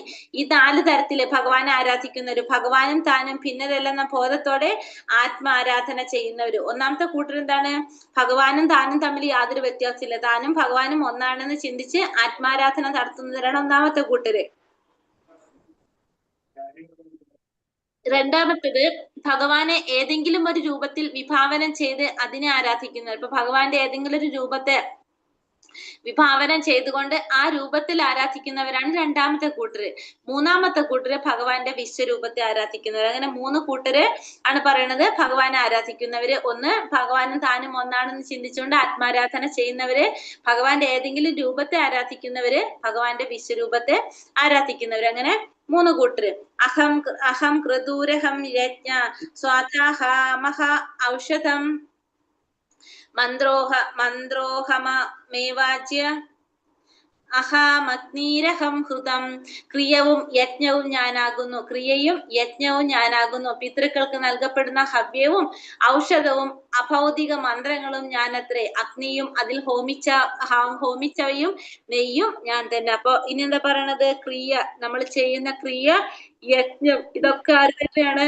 ഭഗവാൻ തന്നെയാണ്. പിതൃക്കൾക്ക് നൽകപ്പെടുന്ന ഹവ്യം, പിതൃകൾക്ക് നൽകപ്പെടുന്ന ഹവ്യം ആരാണ് പറയുന്നത്? ഹവ്യവും ഭഗവാൻ. അഭൗതിക മന്ത്രങ്ങളും എല്ലാം ആര് തന്നെയാണ്? ഭഗവാൻ തന്നെയാണ്. അഗ്നിയും അതിൽ ഹോമിച്ച നെയ്യും എല്ലാതും ആര് തന്നെ? ഭഗവാൻ തന്നെ. അപ്പൊ എല്ലാതും ആരെ പ്രതിനിധീകരിക്കുന്നതാണ്? ഭഗവാനെ പ്രതിനിധീകരിക്കുന്നതാണെന്ന് ഭഗവാനോട് പറയാണ്. വേദങ്ങൾ കർമ്മകാണ്ഡങ്ങളിൽ ഉൾപ്പെടുത്തിയിട്ടുള്ള എല്ലാ യജ്ഞങ്ങളും കൃഷ്ണനാകുന്നു. അപ്പോ നമുക്കറിയാലേ, വേദങ്ങള് കർമ്മകാണ്ഡങ്ങളിൽ പറഞ്ഞിട്ടുള്ള എല്ലാ യജ്ഞങ്ങളും ആര് തന്നെയാണ്? ഭഗവാൻ തന്നെയാണ്. ഭഗവാന് വേണ്ടിയിട്ടാണ് ഇതൊക്കെ ചെയ്യുന്നത്. മറ്റൊരു തരത്തിൽ പറഞ്ഞാൽ കൃഷ്ണനെ ഭക്തിപൂർവ്വം സേവിക്കുന്നവർ വേദോക്ത യജ്ഞങ്ങളെല്ലാം തന്നെ അനുഷ്ഠിച്ചവരാണെന്ന് മനസ്സിലാക്കണം. അപ്പൊ വേറൊരു തരത്തിൽ പറഞ്ഞാല് ഭഗവാനെ ഭക്തിപൂർവ്വം സേവിക്കുന്നവരെന്താണ്? ഓട്ടോമാറ്റിക്കലി തന്നെ എന്ത് ചെയ്തവരാണ്? വേദത്തിൽ പറഞ്ഞിരിക്കുന്ന പ്രകാരം യജ്ഞങ്ങളെല്ലാം അനുഷ്ഠിച്ചവരാണെന്ന് നമുക്ക് മനസ്സിലാക്കണം. അത് കാരണം ഭക്തിയുടെ സേവനം ചെയ്തു കഴിഞ്ഞാൽ ഈക്വൽ ആണ് എന്ത്? ഈ പറഞ്ഞതെല്ലാം ചെയ്തതിന് തുല്യമാണ്. അപ്പൊ അവര് അത് ചെയ്തതായിട്ട് മനസ്സിലാക്കണം. പിതാഹമസ്യ ജഗതോ മാതാ ധാതാ പിതാമഹഃ വേദ്യം പവിത്രം ഓംകാരം ഋക്സാമായച. ലോകത്തിന്റെ അച്ഛനും അമ്മയും രക്ഷകനും പിതാവിനും ഞാൻ തന്നെ. അറിയേണ്ടതും എന്നെ കുറിച്ച് പവിത്രമാകുന്നതും പ്രണവവും ഋക്ക് സാമ യജുർവേദങ്ങളെല്ലാം ആര് തന്നെയാണ്? ഞാൻ തന്നെയാണ്. അപ്പൊ ഭഗവാൻ പറയാണ് ലോകത്തിന്റെ അച്ഛനും അമ്മയും രക്ഷകനെല്ലാം ഞാൻ തന്നെയാണ്. അറിയേണ്ടതും എന്നെ കുറിച്ചാണ്. പിന്നെ അറിയും തോറും പവിത്രമാകുന്നതും ആരെ കൊണ്ടാണ്? ഭഗവാനെ കൊണ്ട്. പ്രണവം ഋക്ക് സാമ യജുർവേദങ്ങളെല്ലാം ആര് തന്നെയാണ്? ഭഗവാൻ തന്നെയാണെന്ന് ഭഗവാനോട് പറയാണ്. അപ്പൊ എല്ലാതും ഭഗവാൻ തന്നെയാണെന്ന് ഭഗവാനോട് പറയാണ്. സകല ചരാചരങ്ങളും അടങ്ങിയ പ്രത്യക്ഷ പ്രപഞ്ചം മുഴുവൻ കൃഷ്ണന്റെ ശക്തികളുടെ വിവിധ പ്രവർത്തനങ്ങളാണ്. അച്ഛൻ അമ്മ എന്ന നിലകളിൽ പ്രത്യക്ഷപ്പെടുന്ന ജീവാത്മാക്കളെല്ലാം കൃഷ്ണനല്ലാതെ മറ്റാരുമല്ല. വേദങ്ങളിൽ നിന്ന് ലഭിക്കുന്ന വിജ്ഞാനം കൃഷ്ണാവബോധത്തിലേക്കുള്ള ആദ്യത്തെ കാൽവയ്പ് മാത്രമേ ആകുന്നുള്ളൂ. അപ്പോ എല്ലാ ചരാചരങ്ങളും അടങ്ങിയിട്ടുള്ള ഈ പ്രത്യക്ഷ പ്രപഞ്ചം മുഴുവൻ കൃഷ്ണന്റെ ശക്തിയുടെ വിവിധ പ്രവർത്തനങ്ങളാണ്. എന്ത്? ഈ പ്രപഞ്ചത്തിലെ എല്ലാ ശക്തികളും അച്ഛൻ അമ്മ എന്നീ നിലകളില് ജീവാത്മാക്കളെല്ലാം കൃഷ്ണനല്ലാതെ മറ്റൊരല്ല. എല്ലാതും ആര് തന്നെയാണ്? ഭഗവാൻ തന്നെയാണ്. വേദങ്ങളിൽ നിന്ന് ലഭിക്കുന്ന വിജ്ഞാനം കൃഷ്ണാവബോധത്തിലേക്കുള്ള ആദ്യത്തെ കാൽവെപ്പ് മാത്രമേ ആകുന്നുള്ളൂ. അപ്പൊ വേദങ്ങളിൽ ലഭിക്കുന്ന വിജ്ഞാനം നമുക്ക് എന്താണ്? എല്ലാ വേദങ്ങളിലും അറിയുന്നത് ആരെ കുറിച്ചാണ്? ഭഗവാനെ കുറിച്ച് തന്നെയാണ് അല്ലെ. എല്ലാത്തിന്റെ ലക്ഷ്യം ഭഗവാനാണ്. അപ്പൊ എല്ലാ വേദങ്ങളുടെയും എവിടേക്കാണ് നയിക്കുന്നത്? ഭഗവാനെ കുറിച്ച് അറിയാനാണ് നയിക്കുന്നത്. അപ്പൊ കൃഷ്ണാവബോധത്തിലേക്കുള്ള ആദ്യത്തെ കാൽവെപ്പ് മാത്രമാണ് നമുക്ക് എന്ത് കിട്ടുന്നത്? വേദങ്ങളിൽ നിന്ന് ലഭിക്കുന്ന അവിജ്ഞാനം എന്ന് പറയുന്നത്. അപ്പൊ എല്ലാതും എന്താണ്? ഭഗവാന്റെ തന്നെ പലതരത്തിൽ ഭഗവാനെ കുറിച്ച് അറിയാൻ വേണ്ടിയിട്ട് തന്നെ ഉള്ളതാണെന്ന് കൂടെ പറയാണ്. എല്ലാതും ഭഗവാൻ തന്നെയാണ്. ഗതിർ ഭർത്ത പ്രഭു സാക്ഷി നിവാസ ശരണം സുഹൃർ പ്രഭവ പ്രളയ സ്ഥാനം നിധാനം ബീജം അവ്യയം. ലക്ഷ്യവും ഭരണകർത്താവും പ്രഭുവും സാക്ഷിയും വാസസ്ഥാനവും ആശ്രയവും ഉറ്റമിത്രവും ഞാനാകുന്നു. അപ്പൊ ലക്ഷ്യം ഭഗവാനാണ്. ഭരണകർത്താവ്, പ്രഭു, സാക്ഷി, വാസസ്ഥാനം, ആശ്രയം, ഉറ്റമിത്രം ഇതൊക്കെ ആര് തന്നെയാണ്? ഭഗവാൻ തന്നെയാണ്. സൃഷ്ടിയും സംഹാരവും എല്ലാറ്റിന്റെയും അടിസ്ഥാനവും ശാശ്വതമായ ബീജവും ഞാൻ തന്നെ. അപ്പൊ സൃഷ്ടി നടത്തുന്നതും സംഹാരം നടത്തുന്നതും പരിപാലനം നടത്തുന്നതും എല്ലാത്തിന്റെ അടിസ്ഥാനമായിട്ടുള്ളതും എല്ലാം ആര് തന്നെയാണ്? ഭഗവാൻ തന്നെയാണെന്ന് ഭഗവാനോട് പറയാണ്. ദേവന്മാരെ പ്രാപ്യസ്ഥാനങ്ങളാക്കുന്നവരും ഒട്ടേറെയുണ്ട്. അതായത് ദേവന്മാർക്ക് അനുയോജ്യമായ പൂജാവിധികൾ സനിഷ്കർ അനുഷ്ഠിച്ച് ആ ഭക്തന്മാർ ചന്ദ്രലോകം, സൂര്യലോകം, ഇന്ദ്രലോകം, മഹർലോകം മുതലായ ലോകങ്ങളിൽ എത്തിച്ചേരുന്നു. ഒരു കെട്ടിടത്തിന്റെ മുകളിലേക്ക് ലിഫ്റ്റ് ഉപയോഗിച്ച് ഞൊടിയിടയിൽ എത്താമെന്നിരിക്കെ എന്തിന് കോണിപ്പടികൾ ഓരോന്നായി ചവിട്ടണം? സൃഷ്ടിയുടേത് ആദിമോൽപത്തി സ്ഥാനവും പ്രളയത്തിന് ശേഷമുള്ള ആത്യന്തിക വിശ്രമവും കൃഷ്ണനിൽ തന്നെ. ഇപ്പൊ ദേവന്മാരെ പ്രാപിക്കുന്നവരുണ്ട്. അങ്ങനെ കുറെ പേരുണ്ട്. അപ്പൊ അവരെന്താ ചെയ്യണത്? ദേവന്മാരെ ആരാധിച്ചുകൊണ്ട് അവരുടേതായ ലോകങ്ങളിലേക്ക് പോകും. അപ്പൊ നമുക്ക് പറയാണ്, ഒരു കെട്ടിടത്തിന്റെ മുകളിലേക്ക് പോകാനായിട്ട് സ്റ്റെപ്പും ലിഫ്റ്റും ഉണ്ടെങ്കിൽ നമ്മൾ എന്തിനാണ് സ്റ്റെപ്പ് കയറി പോകുന്നത് എന്നാണ് ചോദിക്കുന്നത്. കാരണം നമുക്ക് നേരെ എന്ത് പോയാൽ മതി? ലിഫ്റ്റിലൂടെ പോയാൽ പോരെ എന്നാണ് ചോദിക്കുന്നത്. അപ്പൊ സൃഷ്ടിയുടെ ആദ്യ ഉൽപ്പത്തി സ്ഥാനം, പിന്നെന്താണ്? പ്രളയത്തിന് ശേഷം ആത്യന്തിക വിശ്രമം എവിടെ തന്നെയാണ്? ഭഗവാനിൽ തന്നെയാണ് എന്ന് പറയാം. തപാമ്യാഹമഹം വർഷം നിഗ്രഹ്ണാമ്യുസൃജാമി ച അമൃതം ചൈവ മൃത്യുശ്ച സദസാഹമർജുന. അല്ലയോ അർജുന, ഞാൻ ഊർജം പ്രദാനം ചെയ്യുന്നു. മഴ പെയ്യിക്കുന്നതും നിർത്തുന്നതും ഞാൻ തന്നെ. ഞാനാണ് അമൃതവും മൃത്യുവും ആത്മാവും ജഡവസ്തുവും എന്നിലാണ്. അപ്പൊ അമൃതവും മൃത്യു, ആത്മാവ്, ജഡവസ്തു എല്ലാം ഭഗവാനിലാണ്. അപ്പൊ അർജുനനോട് പറയാണ്, ഞാൻ ഊർജം പ്രദാനം ചെയ്യുന്നു. ഊർജം പ്രദാനം ചെയ്യുന്നത് ഞാനാണ്. മഴ പെയ്യിക്കുന്നത് ഞാനാണ്. അത് ഇല്ലാണ്ടാക്കുന്നത് ഞാനാണ്. അമൃതമായിട്ടുള്ളത്, അത് മരണമില്ലാത്തൊരവസ്ഥയിലേക്ക് എത്തുന്നതും മൃത്യുവായിട്ട് വരുന്നതും ആത്മാവായിട്ടും ശരീരമായിട്ടും എല്ലാതും ആര് തന്നെയാണ്? എല്ലാം ഭഗവാൻ തന്നെയാണെന്ന് ഭഗവാനോട് പറയാണ്. ആത്മാവും പദാർത്ഥവും കൃഷ്ണനാകിയാൽ സർവ പ്രത്യക്ഷ ഭൗതിക പ്രപഞ്ചങ്ങൾ അടങ്ങിയ ഭീമാകാരമായ ആ വിശ്വരൂപം കൃഷ്ണനാണ്. ദ്വിഭുജനായ ശ്യാമസുന്ദരനായി ഓടക്കുഴലൂതിക്കൊണ്ട് വൃന്ദാവനത്തിൽ അദ്ദേഹം നടത്തിയ ലീലകളെല്ലാം ഭഗവാന്റേത് തന്നെയാണ്. അപ്പൊ എല്ലാം ഭഗവാൻ തന്നെയാണ്. വിശ്വരൂപം ഭഗവാന്റെ തന്നെയാണ്. ഇപ്പൊ എന്താണ് പറഞ്ഞത്? ദ്വിഭുജനായിട്ട് ശ്യാമസുന്ദര രൂപത്തില് ഓടക്കുഴൽ ഊതിക്കൊണ്ട് വൃന്ദാവനത്തില് നടത്തിയ ലീലകളൊക്കെ ആരുടെ തന്നെയാണ്? ഈ ഭഗവാന്റെ തന്നെയാണെന്ന് ഇവിടെ പറയാണ് ചെയ്യുന്നത്. ത്രൈവിധ്യമാം സോമപ്പ പൂതപാപ യജ്ഞരിഷ്ട്വാ സ്വർഗതീം പ്രാർത്ഥയന്തേ തേ പുണ്യമാസാദ്യ സുരേന്ദ്ര ലോകം അശ്നന്തി ദിവ്യാൻ ദിവിദേവ ഭോഗാൻ. ഇനി സ്വർഗീയ സുഖങ്ങൾ കാക്ഷിച്ച് വേദപഠനം നടത്തുന്നവരും സോമപാനം ചെയ്യുന്നവരും മറ്റൊരു വിധത്തിൽ ഭജിക്കുന്നത് എന്നെ തന്നെയാകുന്നു.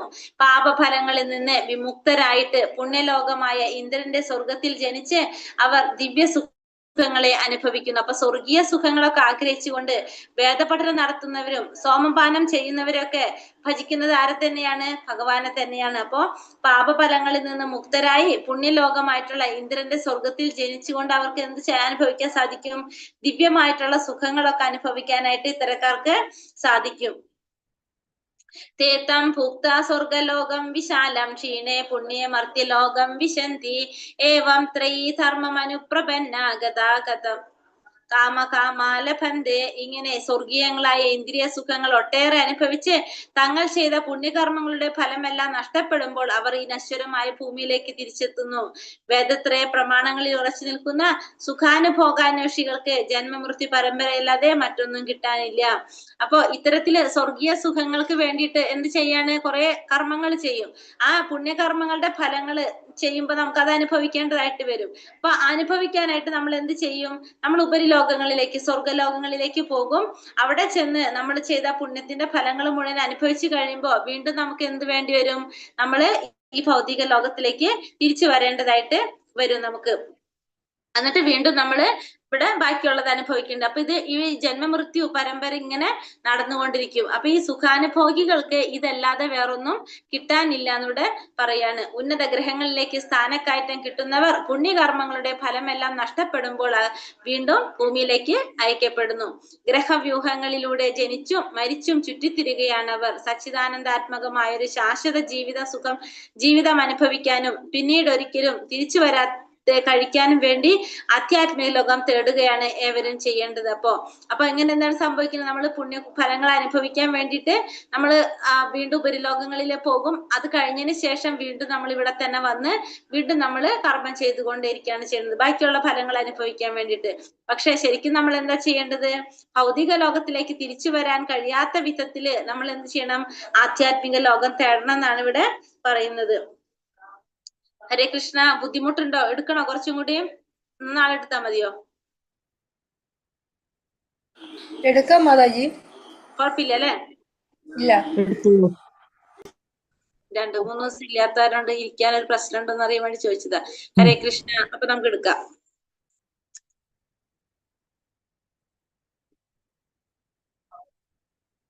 അനന്യ ചിന്തയന്തോ മാം യേ ജനാ പരിപാസത്തെ തേഷാം നിത്യാഭിയുക്താനാം യോഗക്ഷേമം വഹാമ്യഹം. എന്റെ ദിവ്യരൂപത്തെ ധ്യാനിച്ചുകൊണ്ട് പൂർണ്ണ ഭക്തിയോടെ ആരാണ് എന്നെ എല്ലായ്പ്പോഴും ആരാധിക്കുന്നത് അവർക്ക് വേണ്ടുന്നതെല്ലാം ഞാൻ നൽകും, അവർക്കുള്ളതെല്ലാം ഞാൻ നിലനിർത്തുകയും ചെയ്യും. ഇനി ഭഗവാൻ എന്താ പറയുന്നത്? ഭഗവാന്റെ ദിവ്യരൂപത്തെ ധ്യാനിച്ചുകൊണ്ട് പൂർണ്ണ ഭക്തിയോടെ ആരാണോ ഭഗവാനെ ധ്യാനിക്കുന്നത് അവർക്ക് വേണ്ടുന്നതെല്ലാം ഭഗവാൻ നൽകുകയും ചെയ്യും, അവർക്കുള്ളതെല്ലാം ഭഗവാൻ നിലനിർത്തി തരുകയും ചെയ്യും. അപ്പൊ ഭഗവാനെ ധ്യാനിച്ചു കഴിഞ്ഞാൽ അവർക്ക് വേണ്ടതൊക്കെ ആര് തരാണ്? ഭഗവാൻ തരും. അവർക്കുള്ളതൊക്കെ ഭഗവാൻ നിലനിർത്തി തരുകയും ചെയ്യും. കൃഷ്ണാവബോധമില്ലാതെ ഒരു നിമിഷം പോലും കഴിച്ചു കൂട്ടാനാകാത്തതാണ് ആര്? ഭക്തൻ. ശ്രവണം, കീർത്തനം, സ്മരണം, പാദസേവനം, അർച്ചനം, വന്ദനം, ദാസ്യം, മൈത്രീഭാവം, ആത്മസമർപ്പണം തുടങ്ങിയ കർമ്മങ്ങളിലൂടെ ഭക്തിയുടെ സേവനത്തിൽ ഏർപ്പെടുകയും ചെയ്യുന്ന അത്തരം ഒരാൾക്ക് ഭൗതിക ജീവിതത്തിന്റെ അവസ്ഥയിലേക്ക് തിരിച്ചു പോരേണ്ടി വരാറില്ല. പക്ഷെ നമ്മള് ഭക്തിയുടെ സേവനം ചെയ്തുകൊണ്ടിരിക്കുകയാണെങ്കിൽ നമുക്ക് വീണ്ടും ഒരിക്കലും എവിടേക്ക് വരേണ്ടി വരില്ല? ഈ ഭൗതിക ലോകത്തിലേക്ക്, ഭൗതിക ജീവിതത്തിലേക്ക് തിരിച്ചു വരേണ്ടി വരില്ല. അങ്ങനെ ഭക്തിയോടെ ഭഗവാനെ ആരാധിക്കുന്നവർക്ക് ഭഗവാൻ എന്ത് ചെയ്യുന്ന പറഞ്ഞത്? അവർക്ക് ഉള്ളതെല്ലാം ഭഗവാൻ നിലനിർത്തും, അവർക്ക് വേണ്ടതൊക്കെ ഭഗവാൻ തരുകയും ചെയ്യും. യേ പെന്യദേവത ഭക്ത യജന്തെ ശ്രദ്ധയാനിതാഃ തേപി മാമേവ കൗന്ദേയ യജന്ത്യ വിധിപൂർവകം. മറ്റു ദേവന്മാരുടെ ഭക്തന്മാരും വിശ്വാസപൂർവം അവരെ ഉപാസിക്കുന്നവരും വാസ്തവത്തിൽ എന്നെ തന്നെയാണ് ഉപാസിക്കുന്നത്. കുന്തിപുത്ര. എന്നാൽ അവരെങ്ങനെ ചെയ്യുന്നത്? വിധിപ്രകാരമല്ല. അപ്പൊ മറ്റുള്ള ദേവന്മാരുടെ ഭക്തന്മാര്, മറ്റുള്ള ദേവന്മാരെ ആരാധിക്കുന്നവരും വിശ്വാസപൂർവ്വം അവരെ ഉപാസിക്കുന്നവരും ആരാധിക്കുന്നവർ വാസ്തവത്തിൽ ആരെ തന്നെയാണ് ഉപാസിക്കുന്നത്? ഭഗവാനെ തന്നെയാണ് അവരും ആരാധിക്കുന്നത്. പക്ഷെ അതെന്താ സംഭവിക്കുന്നത്? അവരങ്ങനെ ചെയ്യുന്നത് വിധിപ്രകാരമല്ല എന്ന് പറയാണ്. കാരണം വിധിപ്രകാരം നമ്മൾ ആരെ ആരാധിക്കണം? ഭഗവാനെ ആരാധിക്കണം. പക്ഷെ മറ്റുള്ള ദേവി ദേവന്മാരെ ആരാധിക്കുന്നവര് അവര് അപ്പൊ വിധിപ്രകാരമല്ല ആരാധിക്കുന്നത്. കാരണം നമുക്ക് ഭഗവാനെ മാത്രം ആരാധിച്ചാൽ മതി. നമ്മൾ പറഞ്ഞില്ലേ, ഒരു വൃക്ഷത്തിൽ വെള്ളം ഒഴിച്ചു കഴിഞ്ഞാല് വൃക്ഷത്തിന്റെ വേരിൽ വെള്ളം ഒഴിച്ചു കഴിഞ്ഞാൽ എല്ലായിടത്തേക്കും കിട്ടും. ഭഗവാനിൽ നമുക്കറിയാം, ഭഗവാന്റെ വിശ്വരൂപത്തിൽ നമ്മൾ കണ്ടുകൊണ്ടായിരുന്നല്ലോ. എല്ലാവരും ഭഗവാനിൽ തന്നെ ഉള്ളവരാണ്, എല്ലാ ദേവി ദേവന്മാരെല്ലാവരും. അപ്പൊ അവരെ നമുക്ക് സെപ്പറേറ്റ് ആരാധിക്കേണ്ട ആവശ്യമില്ല. അങ്ങനെ ചെയ്യുന്നത് എന്തെല്ലാന്നാ പറഞ്ഞത്? വിധിപ്രകാരമല്ല എന്നാണ് ഇവിടെ പറഞ്ഞത്. അവിധിപൂർവകം എന്നാണ് പറഞ്ഞത്. യജ്ഞാവിധിപൂർവകം, അത് അവിധിപൂർവകമായിട്ടുള്ള കാര്യമാണ്. മരത്തിന് വേരുകളില്ലാതെ കൊമ്പുകളിലോ ഇലകളിലോ മരത്തിന് വേണ്ടി വെള്ളം ഒഴിക്കുന്നത് അതെങ്ങനെ ചെയ്യണമെന്ന് അറിയാത്തത് കൊണ്ടാണ്. നിയമാനുസൃതമല്ലാത്ത ഇതിനെയാണ് അവിധിപൂർവകം എന്നിവിടെ പറഞ്ഞിരിക്കുന്നത്. അനാവശ്യമായി ദേവാരാധന കൃഷ്ണൻ അംഗീകരിക്കുന്നില്ല. അപ്പൊ ഇത്തരത്തിലുള്ള ദേവാരാധന ആരംഗീകരിക്കുന്നില്ല? ഭഗവാൻ ഒരിക്കലും അംഗീകരിക്കുന്നില്ല. അഹം ഹി സർവയജ്ഞാനാം ഭോക്താ ച പ്രഭുരേവ ച നതു മാമാപി ജാനന്തി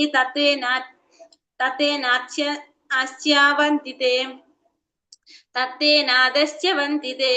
സർവയജ്ഞങ്ങളുടെയും ഭോക്താവും നാഥനും ഞാൻ മാത്രമാണ്. അതുകൊണ്ട് എന്റെ ഈ യഥാർത്ഥ ദിവ്യ പ്രകൃതിയെ മനസ്സിലാക്കാത്തവർക്ക് വീഴ്ചയാണ് ഫലം. അപ്പൊ ഇവിടെ എന്താ പറഞ്ഞത്? എല്ലാ യജ്ഞങ്ങളുടെയും ഭോക്താവ് ആരാണ്? ഭഗവാനാണ്. നമ്മള് ഇതിലാ പഠിച്ചത്? ശാന്തി ശ്ലോകം 5:29 പഠിച്ചു അല്ലെ? എന്താ ശ്ലോകം ഓർമ്മയുണ്ടോ? ഭോക്താരാം യജ്ഞതപസാം സർവലോക മഹേശ്വരം സുഹൃദാം സർവഭൂതാനാം ഞാൻ ത്വം മാം ശാന്തി പൃച്ഛതി. അതന്നെ പറയണത് എല്ലാ എല്ലാ യജ്ഞങ്ങളുടെയും ഭോക്താവ് ഭഗവാനാണ്. എല്ലാത്തിന്റെ നാഥൻ ഭഗവാനാണ്. അതുകൊണ്ട് ഭഗവാന്റെ യഥാർത്ഥ ദിവ്യ പ്രകൃതിയെ മനസ്സിലാക്കാത്തവർക്ക് എന്താണ് ഫലം? വീഴ്ചയായിരിക്കും ഫലം. അപ്പൊ അവര് ഭഗവാനെ തത്വത്തിൽ മനസ്സിലാക്കണം, ഇല്ലെങ്കിൽ അവർക്ക് വീഴ്ച സംഭവിക്കുന്നവിടെ പറയാണ്. യജ്ഞം എന്നാൽ വിഷ്ണു എന്നാണ് അർത്ഥം. യജ്ഞത്തിന്റെ അഥവാ വിഷ്ണുവിന്റെ സംതൃപ്തിക്കായിക്കൊണ്ട് മാത്രം കർമ്മം ചെയ്യുക എന്ന് ഭഗവാൻ 3-ാമത്തെ അധ്യായത്തിൽ പറയുന്നുണ്ട്. ഭഗവാന്റെ തൃപ്തിക്കായിട്ടായിരിക്കണം നമ്മൾ എന്ത് ചെയ്യേണ്ടത്? കർമ്മം ചെയ്യേണ്ടത്. യാന്തി ദേവാവൃത ദേവാൻ പിതൃൻ യാന്തി പിതൃവൃത ഭൂതാനി യാന്തി ഭൂതേജ്യ യാന്തി മത്യാജിനോപിമാം. ദേവന്മാരെ ആരാധിക്കുന്നവർ ദേവന്മാരോടൊപ്പം ജീവിക്കും. പിതൃപൂജകർ പിതൃക്കളോടൊപ്പം ജനിക്കും. ഭൂതപ്രേതാദികൾ ഉപാസിക്കുന്നവർ അവരോടൊപ്പം ജീവിക്കും. എന്നെ ആരാധിക്കുന്നവരെന്താണ്? ഭക്തന്മാരെ എന്നോടൊപ്പം ജീവിക്കും. അപ്പൊ ഭഗവാനെ ആരാധിക്കുന്നവര് ഭഗവാന്റെ ഒപ്പം ജീവിക്കും. ഭൂതപ്രേതാദികളെ ആരാധിക്കുന്നവർ ഉപാസിക്കുന്നവർ അവരോടൊപ്പം ജനിക്കും. പിന്നെ പിതൃക്കൾ ആരാധിക്കുന്നവര് പിതൃക്കളോടൊപ്പം ജനിക്കും. ദേവന്മാരെ ആരാധിക്കുന്നവര് അവരുടെ ലോകത്ത് പോയിട്ട് അവിടെ ജനിക്കും. അപ്പൊ ഭഗവാൻ ആരാധിച്ചു കഴിഞ്ഞാലാണ് നമുക്ക് എന്ത് സാധിക്കുക? ഭഗവാന്റെ ലോകത്ത് ജനിക്കാനായിട്ട് സാധിക്കുന്നത്. ഒരു ശുദ്ധ കൃഷ്ണ ഭക്തന് എന്തുകൊണ്ട് വൈകുണ്ഠം പോകാൻ കഴിയില്ല? ഈ ഒരു പ്രധാനപ്പെട്ട ശ്ലോകത്തിലൂടെ ഇത് മനസ്സിലാക്കാൻ എളുപ്പമാണ്. നിർഭാഗ്യവശാൽ കൃഷ്ണനും വിഷ്ണുവും വാഴുന്ന അത്യുത്കൃഷ്ട ഗ്രഹങ്ങളെ പറ്റി ആർക്കും അറിഞ്ഞുകൂടാ. അതിനെക്കുറിച്ചുള്ള അറിവില്ലായ്മ കൊണ്ടാണ് അവർക്ക് താഴേക്ക് വീഴേണ്ടി വരുന്നത്. അപ്പോ നമ്മളെ അജ്ഞാനം കൊണ്ടാണ് നമുക്ക് എന്ത് സംഭവിക്കുന്നത്? വീഴ്ച സംഭവിക്കുന്നത്. ഭഗവാനെ കുറിച്ചും ഭഗവാനും മറ്റുള്ള ദേവന്മാരും എങ്ങനെയുള്ളവരാണ്, എന്താണ് തമ്മിലുള്ള വ്യത്യാസം എന്ന് നമുക്ക് മനസ്സിലാക്കാത്തത് കൊണ്ടാണ് നമുക്ക് എന്ത് സംഭവിക്കുന്നത്? വീഴ്ച സംഭവിക്കുന്നത്. പത്രം പുഷ്പം ഫലം തോയം യോമേ ഭക്തി പ്രയച്ഛതി തദഹം ഭക്തിബഹൃത അശ്നാമി പ്രയതാത്മനഃ. സ്നേഹത്തോടും ഭക്തിയോടും കൂടി ഒരാൾ എനിക്ക് അർപ്പിക്കുന്നത് എന്തും, ഇലയോ പൂവോ ഫലമോ ജലമോ ആകട്ടെ, ഞാനത് സ്വീകരിക്കും. അപ്പൊ സ്നേഹത്തോടെയും ഭക്തിയോടും കൂടി ഭഗവാൻ എന്ത് സമർപ്പിച്ചാലും അതെന്താണ്? അത് ഇലയാകാം, പൂവാകാം, ജലമാകാം, എന്തായാലും ഭഗവാൻ അതെല്ലാം സ്വീകരിക്കുന്ന ഭഗവാനോട് പറയാണ്. എങ്ങനെയായിരിക്കണം സമർപ്പിക്കേണ്ടത്? ഭക്തിയോടും സ്നേഹത്തോടും കൂടി ആയിരിക്കണം സമർപ്പിക്കേണ്ടത്. ഇല എന്ന് ഉദ്ദേശിക്കുന്നത് തുളസിയില, പൂക്കള്, ഫലം അല്ലെങ്കിൽ ജലം, ഇത് എന്ത് കൊടുത്താലും ഭഗവാൻ അത് സ്വീകരിക്കും. പക്ഷെ ഭക്തിയോടും സ്നേഹത്തോടും കൂടിയായിരിക്കണം അത് സമർപ്പിക്കേണ്ടത്. കൃഷ്ണാവബോധത്തിൽ ഉറച്ചു നിൽക്കുകയും അതീന്ദ്രിയ പ്രേമ ഭക്തിപൂർവ്വം ഭഗവത് സേവനത്തിൽ ഏർപ്പെടുകയുമാണ് വേണ്ടത്. ഈ പ്രക്രിയ അനായാസവും പരമദരിദ്രർക്കും യാതൊരു യോഗാനിഷ്ഠകളും ഇല്ലാത്തവർക്ക് പോലും വിശ്വാസത്തോടെ അനുഷ്ഠിക്കാവുന്നതാണ്. അപ്പൊ ഇത്തരത്തിലുള്ള കാര്യമില്ല, പത്രം പുഷ്പം ഫലം തോയം, ഇത് ആർക്കും ചെയ്യാൻ സാധിക്കുന്നതാണ്. അപ്പൊ ഭഗവാനിൽ ഉറച്ചു നിൽക്കുന്ന, ഭഗവാനോട് വിശ്വാസമുള്ള ഒരാൾക്കും ചെയ്യാൻ സാധിക്കുന്ന ഒരു കാര്യമാണ് എന്ത്? പത്രം പുഷ്പം ഫലം തോയം ഭഗവാന് സമർപ്പിക്കുക എന്നുള്ളത്.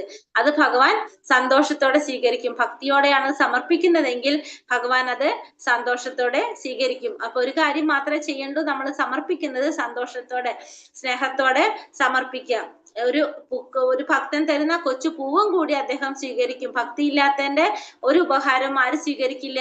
ഭഗവാൻ സ്വീകരിക്കുന്നില്ല. ഭക്തിയുള്ളവൻ എന്ത് കൊടുത്താലും അത് ഭഗവാൻ അത് സ്വീകരിക്കുന്നു പറയാണ്. യത് കരോഷി യദശ്നാസി യജ്ജു ഹോഷി ദാസി യത് പശ്യസി കൗന്ദേയ തത് കുരുഷ്വാമദർപ്പണം. നീ എന്ത് ചെയ്യുന്നുവോ, എന്ത് നിവേദിക്കുന്നുവോ, എന്ത് ഭക്ഷിക്കുന്നുവോ, എന്ത് ദാനം ചെയ്യുന്നുവോ, എന്ത് തപസ്യകൾ അനുഷ്ഠിക്കുന്നുവോ, എല്ലാം എനിക്കായി അർപ്പിച്ചു ചെയ്യണം. അപ്പൊ നീ എന്ത് ചെയ്യണം? നീ എന്ത് ചെയ്താലും, നീ എന്ത് ചെയ്യ, എന്ത് നിവേദിക്കുക, എന്ത് ഭക്ഷിക്കുക, എന്ത് ദാനം ചെയ്യുക, തപശ്ചര്യകൾ ചെയ്യുക, ചെയ്യുന്നതൊക്കെ എന്ത് ചെയ്യണം? എനിക്കായിട്ട് അർപ്പിച്ചുകൊണ്ട് ചെയ്യണം. അപ്പൊ ചെയ്യുന്നത് എന്തും ഭഗവാന് സമർപ്പിച്ചുകൊണ്ട് ചെയ്യണമെന്ന് ഭഗവാൻ ഇവിടെ പറയാണ്.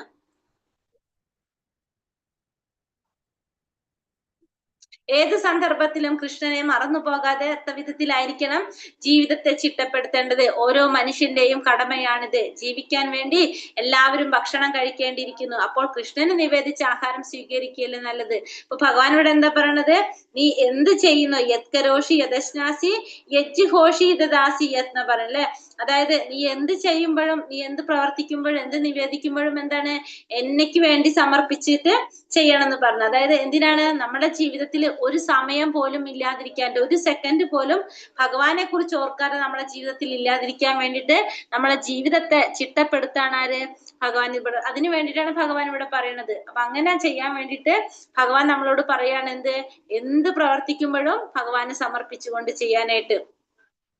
ശുഭാശുഭാഫലൈരേവം മോക്ഷസേ കർമ്മബന്ധനൈഹി സന്യാസയോഗയുക്താത്മാ വിമുക്തോ മാമുപൈഷ്യസി. ഇങ്ങനെ കർമ്മബന്ധങ്ങളിൽ നിന്നും തജ്ജന്യങ്ങളായ ഗുണദോഷ ഫലങ്ങളിൽ നിന്നും നിനക്ക് സ്വതന്ത്രനാകാം. പരിത്യാഗം എന്ന തത്വം ഉൾക്കൊണ്ട് എന്നിൽ മനസ്സുറപ്പിച്ച് വിമുക്തനായി നിനക്ക് എന്നെ പ്രാപിക്കാം. അപ്പൊ ഇങ്ങനെ എന്തും എനിക്കായി സമർപ്പിക്കും, എന്താ സംഭവിക്കുന്നത്? നിനക്ക് കർമ്മബന്ധനങ്ങളിൽ നിന്നും മുക്തനാകാനായിട്ട് സാധിക്കും. ഗുണദോഷങ്ങളിൽ നിന്നും നിനക്ക് സ്വതന്ത്രനാകാനായിട്ട് സാധിക്കും. അപ്പോ അങ്ങനെ നിനക്ക് എന്നെ പ്രാപിക്കാനായിട്ട് സാധിക്കുമെന്നൂടെ ഭഗവാൻ പറയാണ്. കർമ്മഫലം അത്രയും കൃഷ്ണൻ അർപ്പിക്കുന്നതിനെയാണ് യുക്ത വൈരാഗ്യം എന്ന് പറയുന്നത്. അപ്പൊ കർമ്മത്തിന്റെ ഫലങ്ങൾ മുഴുവനും ഭഗവാന് സമർപ്പിക്കുന്നതിന് നമുക്ക് എന്ത് പറയാം? യുക്ത വൈരാഗ്യം എന്ന് പറയാം. മുക്തി എന്താണെന്ന് ഇവിടെ വ്യക്തമാക്കിയിട്ടുണ്ട്. അയാൾ ബ്രഹ്മജ്യോതിസിൽ ലയിക്കുകയില്ല, മറിച്ച് ഭഗവത് ധാമം പോവുകയാണ് ചെയ്യുന്നത്. മുക്തി എന്ന് പറഞ്ഞിട്ടുണ്ടെങ്കിൽ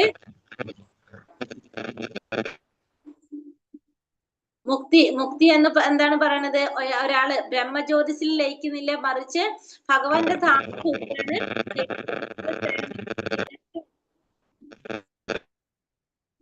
ഭഗവത് സേവനത്തിൽ തികച്ചും മുഴുകിയ ഒരു പരമഭക്തൻ ചിലപ്പോൾ വേദവിധികൾക്കെതിരായി പ്രവർത്തിക്കുന്നത് പോലെ തോന്നിയേക്കാമെങ്കിലും വാസ്തവത്തിൽ അങ്ങനെയല്ല. അപ്പൊ ഒരു വ്യക്തി ഭഗവാന്റെ സേവനത്തിൽ മുഴുകിയിരിക്കുന്ന ഒരു വ്യക്തി നമ്മളെ കാഴ്ചപ്പാടിൽ നമുക്ക് തോന്നാം വേദവിധികൾക്കെതിരായിട്ടാണ് പ്രവർത്തിക്കുന്നത്. പക്ഷെ വാസ്തവത്തിൽ അങ്ങനെ ആകണമെന്നില്ല. ഭഗവാനെ സേവിച്ചുകൊണ്ടിരിക്കുന്ന ഒരു വ്യക്തി സദാ ഭഗവാനെ ചിന്തിച്ചുകൊണ്ടിരിക്കുന്ന വ്യക്തിയായിരിക്കും, ഭഗവാന് വേണ്ടിയിട്ട് ചെയ്യുന്ന വ്യക്തിയായിരിക്കും. നമുക്കതാണ് തോന്നുന്നത് ആ വ്യക്തി വേദവിധി പ്രകാരമല്ല ചെയ്യുന്നത്. പക്ഷെ അത് അങ്ങനെ ആകണമെന്നില്ല. സമ്മോഹം സർവഭൂതേഷു നമേ ദ്വേഷ്യാസ്തി ന പ്രിയഃ യേ ഭജന്തി തു മാം ഭക്ത്യാ മയി തേഷു ചാപ്യഹം. എനിക്ക് ആരോടും അസൂയയില്ല, പക്ഷാഭേദവുമില്ല, എല്ലാറ്റിനെയും സമഭാവനയാണ് എനിക്കുള്ളത്.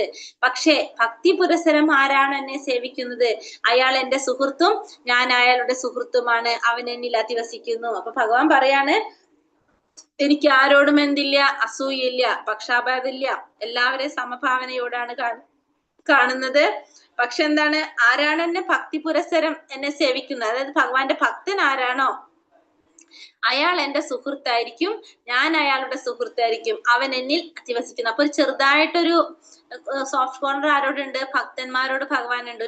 ഒരു സ്റ്റെപ്പ് മുന്നിൽ ഭഗവാൻ അവരെ കാണുന്നുണ്ട്. കാരണം എല്ലാവരും ഇത് സമഭാവനയാണ്, ആരോടും പക്ഷാപാതമില്ല, അസൂയൊന്നുമില്ല.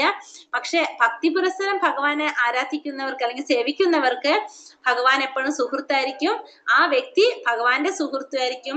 ഭഗവാൻ എപ്പോഴും എവിടെയായിരിക്കും ഉണ്ടാവുക? ആ വ്യക്തിയുടെ ഹൃദയത്തിലായിരിക്കും അധിവസിക്കുന്നത്. കാരണം ഭഗവാൻ എവിടെ ഇരിക്കുന്നത്? ഭക്തന്മാരുടെ ഹൃദയത്തിലാണ് ഭഗവാൻ എപ്പോഴും നിലകൊള്ളുന്നത്. താൻ ചൊരിയുന്ന മഴവെള്ളം ഭൂമിയിലോ കുന്നിന് പുറത്തോ വെള്ളത്തിലോ ചെന്ന് വീഴുന്നതെന്ന് ഓർക്കാറില്ല. എങ്കിലും ഭക്തന്മാരിൽ അദ്ദേഹത്തിന് സവിശേഷ താല്പര്യമുണ്ട്. പരസ്പര കൈമാറ്റത്തിൻ്റെതാണ് ഈ ബന്ധം. യഥാമാം പ്രപത്യന്തേ താം സദൈവ ഭജാമ്യഹം. എനിക്ക് സ്വയം സമർപ്പിക്കുന്നവരെ അതേ വിധത്തിൽ ഞാൻ രക്ഷിക്കുന്നുണ്ട്. അപ്പൊ നമ്മൾ എങ്ങനെയാണോ ഭഗവാന് സമർപ്പിക്കുന്നത് ആ വിധത്തിലാണ് ഭഗവാൻ നമ്മളെ സംരക്ഷിക്കുന്നത്. അപ്പൊ യഥാമാം പ്രപത്യന്തേ താം സദൈവ ഭജാമ്യഹം. നമ്മള് എങ്ങനെ ഭഗവാന് സമർപ്പിക്കുമോ ആ രീതിയിൽ ഭഗവാൻ നമ്മളെ കാണുന്നു. വിശുദ്ധ അവസ്ഥയിലുള്ള ജീവാത്മാക്കളെത്ര ഭക്തന്മാരുടെ ഭക്തനാണ് ആര്? ഭഗവാൻ. ഭഗവാൻ ഒരു കൽപ്പവൃക്ഷമാണ്. അതിൽ നിന്ന് ആരെന്ത് നേടാൻ ആഗ്രഹിക്കുന്നുവോ അത് ലഭിക്കും.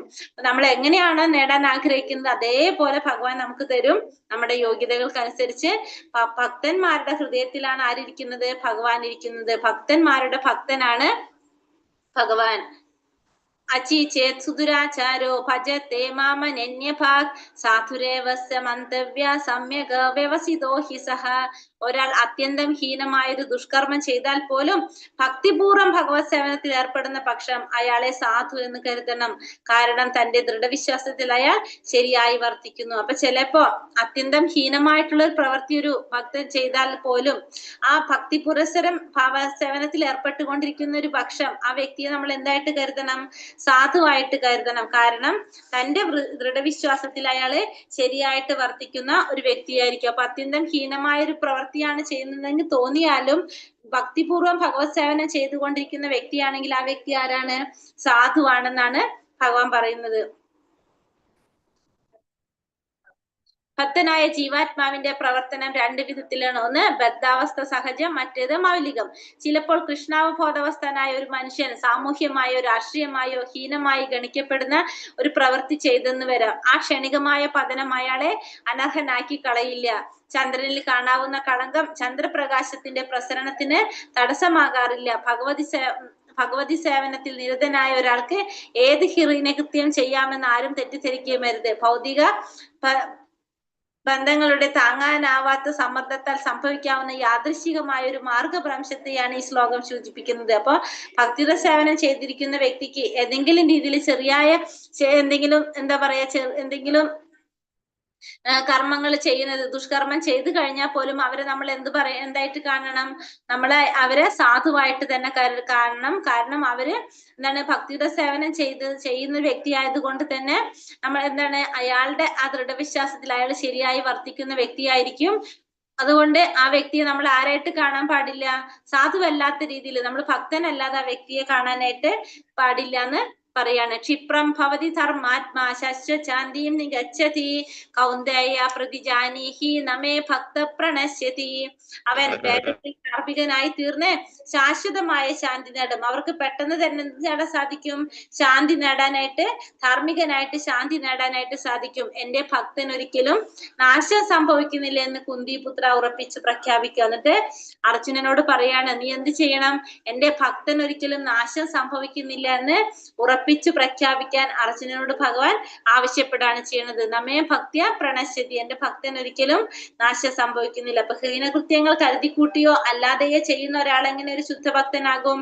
ഭക്തൻ സ്വഹൃദയത്തിൽ ഭഗവാനെ പ്രതിഷ്ഠിക്കുമ്പോൾ അതിലെ പാപമാലിന്യങ്ങളെല്ലാം സ്വാഭാവികമായിട്ട് തെളിഞ്ഞുമാഞ്ഞു പോകും. നിരന്തരമായ ഭഗവത് ധ്യാനം ആ ഭക്തനെ പരിശുദ്ധനാക്കും. നിരന്തരമായ ഭഗവത് സ്മരണ കൊണ്ടും ഭക്തന്റെ ഹൃദയത്തിൽ ശുദ്ധീകരണ പ്രക്രിയ നടന്നു പോരുകയാണ്. അപ്പൊ ഹരേ കൃഷ്ണ മന്ത്രം നിലയ്ക്കാതെ തുടർന്നുകൊണ്ട് പോയി കഴിഞ്ഞാൽ യാദൃശ്ചികമായിട്ടുള്ള വീഴ്ചകളിൽ നിന്ന് ആ ഭക്തനെ രക്ഷിക്കാനായിട്ട് എന്തുകൊണ്ട് സാധിക്കും? മഹാമന്ത്രം കൊണ്ട് സാധിക്കും. അപ്പൊ അങ്ങനെ ഭഗവാനെ സ്വഹൃദയത്തിൽ പ്രതിഷ്ഠിക്കുകയാണെങ്കിൽ ആ ഭക്തന്റെ ഉള്ളിലെ മാലിന്യങ്ങളെല്ലാം തന്നെ സ്വാഭാവികമായിട്ട് തേഞ്ഞുമാഞ്ഞ് പോവുകയാണ് ചെയ്യുന്നത്. മാംഹി പാർത്ഥാവിപാശ്രിത്യ യേപി സ്യൂപാപയോനയഃ സ്ത്രീയോ വൈശ്യസ്തഥാ ശൂദ്രാസ്തേപി യാന്തി പരാഗതിം. പാർത്ഥ, എന്നെ ആശ്രയിക്കുന്നവർ അധമുകുലത്തിൽ പിറന്നവരോ സ്ത്രീകളോ കച്ചവടക്കാരോ ശൂദ്രരോ ആരായാലും ശരി പരമപദം പ്രാപിക്കും. അപ്പൊ ഇവിടെ ഭഗവാനെ ആശ്രയിക്കുന്നവർ ആരായാലും, അധമുകുലത്തിൽ പിറന്നവരായാലും സ്ത്രീകളായാലും കച്ചവടക്കാരായാലും ശൂദ്രരായാലും ആരായാലും അവർക്കെല്ലാം എന്ത് ചെയ്യാൻ സാധിക്കും? പരമപദം പ്രാപിക്കാനായിട്ട് സാധിക്കും. അധമുകുലത്തിൽ പിറന്നവരായിക്കോട്ടെ, സ്ത്രീകളായിക്കോട്ടെ, കച്ചവടക്കാരായിക്കോട്ടെ, ശൂദ്രരായിക്കോട്ടെ, എല്ലാവർക്കും പരമപദം പ്രാപിക്കാനായിട്ട് സാധിക്കും. ഇവിടെ എന്തുകൊണ്ടാണ് സ്ത്രീകൾ എന്ന് എടുത്തു പറഞ്ഞിരിക്കുന്നത്? കാരണം പണ്ട് കാലത്ത് ഇപ്പൊ നമ്മൾ പറഞ്ഞല്ലേ, ഭഗവാനെ പ്രാപിക്കാനായിട്ട് നമുക്ക് ഓരോ കാര്യങ്ങൾ ചെയ്യണം. അപ്പൊ ഇതൊന്നും കറക്റ്റ് ആയിട്ട് ചെയ്യാനായിട്ട് ആർക്ക് സാധിക്കുന്നില്ല? സ്ത്രീകൾക്ക് സാധിച്ചിരുന്നില്ല. കാരണം പൊതുവെ സ്ത്രീകള് കുറച്ച് എന്താണ് ഇങ്ങനത്തെ കാര്യങ്ങളൊക്കെ ചെയ്യാനായിട്ട് ഇത്തിരി പുറകിലേക്കായിരുന്നു. അപ്പൊ അതുകൊണ്ടാണ് സ്ത്രീകൾ എടുത്തു പറയുന്നത്. സ്ത്രീകൾ എന്ന് പറയുന്നതും അധമുകുലത്തിൽ പിറന്നവര്, കച്ചവടക്കാര് അല്ലെങ്കിൽ ശൂദ്രർ എന്ന് പറയുന്നത് പണ്ടത്തെ ഒരു കാലത്ത് ഇതൊന്നും സ്ത്രീകൾക്ക് ചെയ്യാനായിട്ട് സാധിക്കുമായിരുന്നില്ല. അതുകൊണ്ടാണ് അങ്ങനെ പറയുന്നത്. ഭഗവത് സേവനത്തെ സംബന്ധിച്ചിടത്തോളം സാമൂഹ്യമായ ഉച്ചനീച സ്ഥിതി ബാധകമല്ലെന്ന് കൃഷ്ണൻ വ്യക്തമാക്കുന്നു. അപ്പൊ ഭഗവാന്റെ സേവനത്തിലെ ഉച്ചനീച സ്ഥിതികളൊന്നും ബാധകമല്ലെന്നാണ് ഭഗവാൻ ഇവിടെ ഈ ശ്ലോകത്തിലൂടെ നമുക്ക് മനസ്സിലാക്കി തരുന്നത്. എല്ലാവരും പരമപദ പ്രാപ്തിക്ക് അർഹനാണ്. അപ്പൊ എല്ലാവർക്കും പരമപദ പ്രാപ്തിക്ക് അർഹനാണ്. എല്ലാവരും ഭഗവാന്റെ എന്താണ് ശോഭജന്മാരായിട്ടുള്ള ചണ്ടാലന്മാരായാലും എല്ലാവരും എന്താണ് വിശുദ്ധീകരിക്കപ്പെടുന്നു എന്നാണ്. ഭഗവാന്റെ നാമം ജപിക്കുന്നത് കൊണ്ട് എല്ലാവർക്കും ആ ശുദ്ധീകരണം ലഭിക്കുമെന്നിവിടെ ഭഗവാൻ പറയാണ്. കിം പുനർബ്രഹ്മണ പുണ്യ ഭക്ത രാജർഷയസ്തഥ അനിത്യമസുഖം ലോകം ഇമം പ്രാപ്യാപജസ്വമാം. അപ്പോൾ പുണ്യാത്മാക്കളായ ബ്രാഹ്മണരുടെയും ഭക്തന്മാരുടെയും രാജർഷികളുടെയും കഥ പറയാനുണ്ടോ? അനിത്യവും ദുഃഖപൂർണമായ ഈ ലോകത്തിൽ പിറന്നവർ എന്റെ പ്രേമഭക്തി സേവന നിരതരാകുന്നു. അപ്പോ പുണ്യാത്മാക്കളെ കുറിച്ചോ ബ്രാഹ്മണനെ കുറിച്ചോ ഭക്തന്മാര് രാജർഷികളെ കുറിച്ചോ ഒന്നും നമ്മൾ എടുത്തു പറയേണ്ട ആവശ്യമില്ലല്ലോ. ഇപ്പൊ എന്താണ്, ഈ ലോകത്തില് ദുഃഖപൂർണമായ ഈ ലോകത്തിൽ പിറന്നവര് എന്റെ പ്രേമഭക്തി സേവനത്തിന് നിരതരാകണം. അപ്പൊ ഈ ഭഗവാന്റെ പ്രേമഭക്തി സേവനത്തിന് നിരതരായി കഴിഞ്ഞാല് അവരെ കുറിച്ച് നമ്മൾ പറയണ്ടല്ലോ. അനിത്യവും ദുഃഖപൂർണമായിട്ടുള്ള ഈ ലോകത്തില് പിറന്ന എന്റെ പ്രേമ ഭക്തി സേവന നിരതരാകുന്നു എല്ലാവരും. ഇത് പറഞ്ഞ ബുദ്ധിയുള്ള ഒരാൾക്കും ഇഷ്ടവസതിയല്ല ഈ ലോകം. ഇത് നശ്വരവും ദുഃഖപൂർണവുമാണെന്ന് ഭഗവാൻ തന്നെ പ്രഖ്യാപിക്കുന്നുണ്ട്. മായാവാദികൾ പറയുന്നത് ഈ ലോകം മിഥ്യ മാത്രമാണെന്നാണ്. അവർക്ക് ഈ ലോകം മായയത്രേ, ഈ പ്രപഞ്ചം മിഥ്യയല്ലെന്ന് നമുക്ക് ഭഗവത്ഗീതയിൽ നിന്ന് മനസ്സിലാക്കാം. രാജർഷിയുടെ കുലത്തിലാണ് അർജുനൻ ജനിച്ചത്. അദ്ദേഹത്തോട് ഭഗവാൻ പറയുന്നു, ഭക്തിപൂർവ്വം എന്നെ സേവിക്കുക, വേഗം സ്വധാമത്തിലേക്ക് എത്തിച്ചേരാനായിട്ട് സാധിക്കും, എന്നിലേക്ക് തിരിച്ചു പോരാനായിട്ട്. അപ്പൊ ബുദ്ധിയുള്ളവർക്ക് ഒരിക്കലും ഈ ലോകം ഇഷ്ടമുള്ള സ്ഥലമല്ല, ദുഃഖപൂർണമായിട്ടുള്ളതാണെന്ന് എല്ലാവർക്കും അറിയാം. ഭഗവാൻ പ്രഖ്യാപിച്ചിട്ടുള്ളതാണ്. അതുകൊണ്ട് തന്നെ അപ്പൊ രാജർഷിയുടെ കുലത്തിലാണ് ആര് ജനിച്ചത്? അർജുനൻ ജനിച്ചത്. അപ്പൊ അർജുനനോട് ഭഗവാൻ എന്താ പറയണത്? ഭക്തിപൂർവ്വം ഭഗവാനെ സേവിച്ച ഭഗവാന്റെ ധാമത്തിലേക്ക് തിരിച്ചു പോകാമെന്നാണ് ഇവിടെ ഭഗവാൻ പറയുന്നത്. അപ്പൊ എല്ലാവരും പ്രേമഭക്തിയോടെ ഭഗവാനെ സേവിക്കുക എന്നാണ് ഭഗവാൻ ഇവിടെ പറയുന്നത്. മന്മനാഭവ മത്ഭക്തോ മത്യാജി മാം നമസ്കുരു മാമേ വൈശ്യസി യുക്തൈവ ആത്മാനം മത്പരായണ. അതെങ്ങനെയാണെന്ന് ഭഗവാൻ പറയാണ്. എന്നിൽ മനസ്സുറപ്പിക്കുക, എന്റെ ഭക്തനാവുക, എന്നെ ആരാധിക്കുകയും പ്രണമിക്കുകയും ചെയ്യുക. എന്നിൽ തന്നെ പൂർണ്ണമായും മുഴുകിയിരിക്കുന്നത് കൊണ്ട് നീ എന്നെ തീർച്ചയായും പ്രാപിക്കും. അപ്പോ അതിനെന്ത് ചെയ്യണം? നീ എന്നിൽ മനസ്സുറപ്പിക്കുക, എന്റെ ഭക്തനാവുക, എന്നെ ആരാധിക്കുകയും പ്രണമിക്കുകയും ചെയ്യുക. അങ്ങനെ ചെയ്തു കഴിഞ്ഞാല് നീ എന്നിൽ പൂർണ്ണമായിട്ടും മുഴുകിയിരിക്കുന്നത് കൊണ്ട് നിനക്ക് എന്നെ പ്രാപിക്കാനായിട്ട് സാധിക്കുമെന്ന് ഭഗവാൻ ഇവിടെ പറയാണ്. മലിനമായി ഭൗതിക ലോകത്തിന്റെ കെട്ടുപാടുകളിൽ നിന്ന് മുക്തനാവാൻ കൃഷ്ണാവബോധമല്ലാതെ വേറൊരു ഉപായം ഇല്ലെന്ന് ഭഗവാൻ ഈ ശ്ലോകത്തിലൂടെ നമുക്ക് പറഞ്ഞു തരാണ്. കൃഷ്ണനും കൃഷ്ണന്റെ മനസ്സിനും തമ്മിൽ വ്യത്യാസമില്ല. വെറും ഒരു മനുഷ്യനല്ല കൃഷ്ണൻ, പരമസത്യമാണ്. അദ്ദേഹത്തിന്റെ ശരീരവും മനസ്സും ആത്മാവുമെല്ലാം ഒന്ന് തന്നെയാണ്. ചിലർ കൃഷ്ണനെ ഒളിപ്പിക്കുകയാണ്, ഭഗവാന്റെ വ്യക്തിത്വത്തെ അദ്ദേഹത്തിന്റെ ശരീരത്തിൽ നിന്നോ മനസ്സിൽ നിന്നോ വിഭജിക്കുകയാണ്. കൃഷ്ണനെ കുറിച്ചുള്ള പൂർണ്ണമായ അജ്ഞതയാണിത്. അപ്പൊ ഭഗവാനെ കുറിച്ച് പല രീതിയിലുള്ള അജ്ഞതകള് പറയാണത്.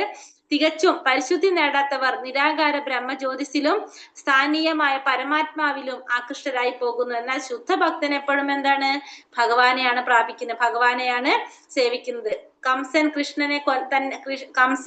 കൃഷ്ണൻ തന്നെ കൊല്ലാൻ വരുന്നതെന്ന് ഭയക്രാന്തനായിരുന്നു. അങ്ങനെയുള്ള സ്മരണ നമ്മെ സഹായിക്കില്ല. അപ്പൊ നമ്മൾ ഭഗവാനെ എങ്ങനെയാണ് സ്മരിക്കേണ്ടത് എന്ന് പറയാണ് ഇവിടെ. പ്രേമഭക്തിയോടെ ആയിരിക്കണം ഭഗവാനെ സ്മരിക്കേണ്ടത്. ഭഗവാൻ കംസനും എപ്പോഴും ഭഗവാനെ സ്മരിച്ചുകൊണ്ടിരുന്നു അല്ലെ. പക്ഷെ കംസൻ എങ്ങനെയാണ്, പ്രേമഭാവത്തോടെയാണോ കംസൻ കൃഷ്ണനെ സ്മരിച്ചുകൊണ്ടിരിക്കുന്നത്? അല്ല. അപ്പൊ അങ്ങനെയല്ല നമ്മൾ സ്മരിക്കേണ്ടത്. എങ്ങനെയായിരിക്കണം? പ്രേമഭക്തി ഭാവത്തോടെ ആയിരിക്കണം ഭഗവാനെ സ്മരിക്കേണ്ടത്. മാത്രമല്ല വിഗ്രഹത്തിന് മുന്നിൽ തലകുനിക്കണം, ശരീരത്തെയും മനസ്സിനെയും കർമ്മങ്ങളെയെല്ലാം കൃഷ്ണൻ അർപ്പിക്കണം. അത് അങ്ങനെയാണ് നമ്മൾ എന്ത് ചെയ്യേണ്ടത്? ഭഗവത് സേവനം ചെയ്യേണ്ടത്.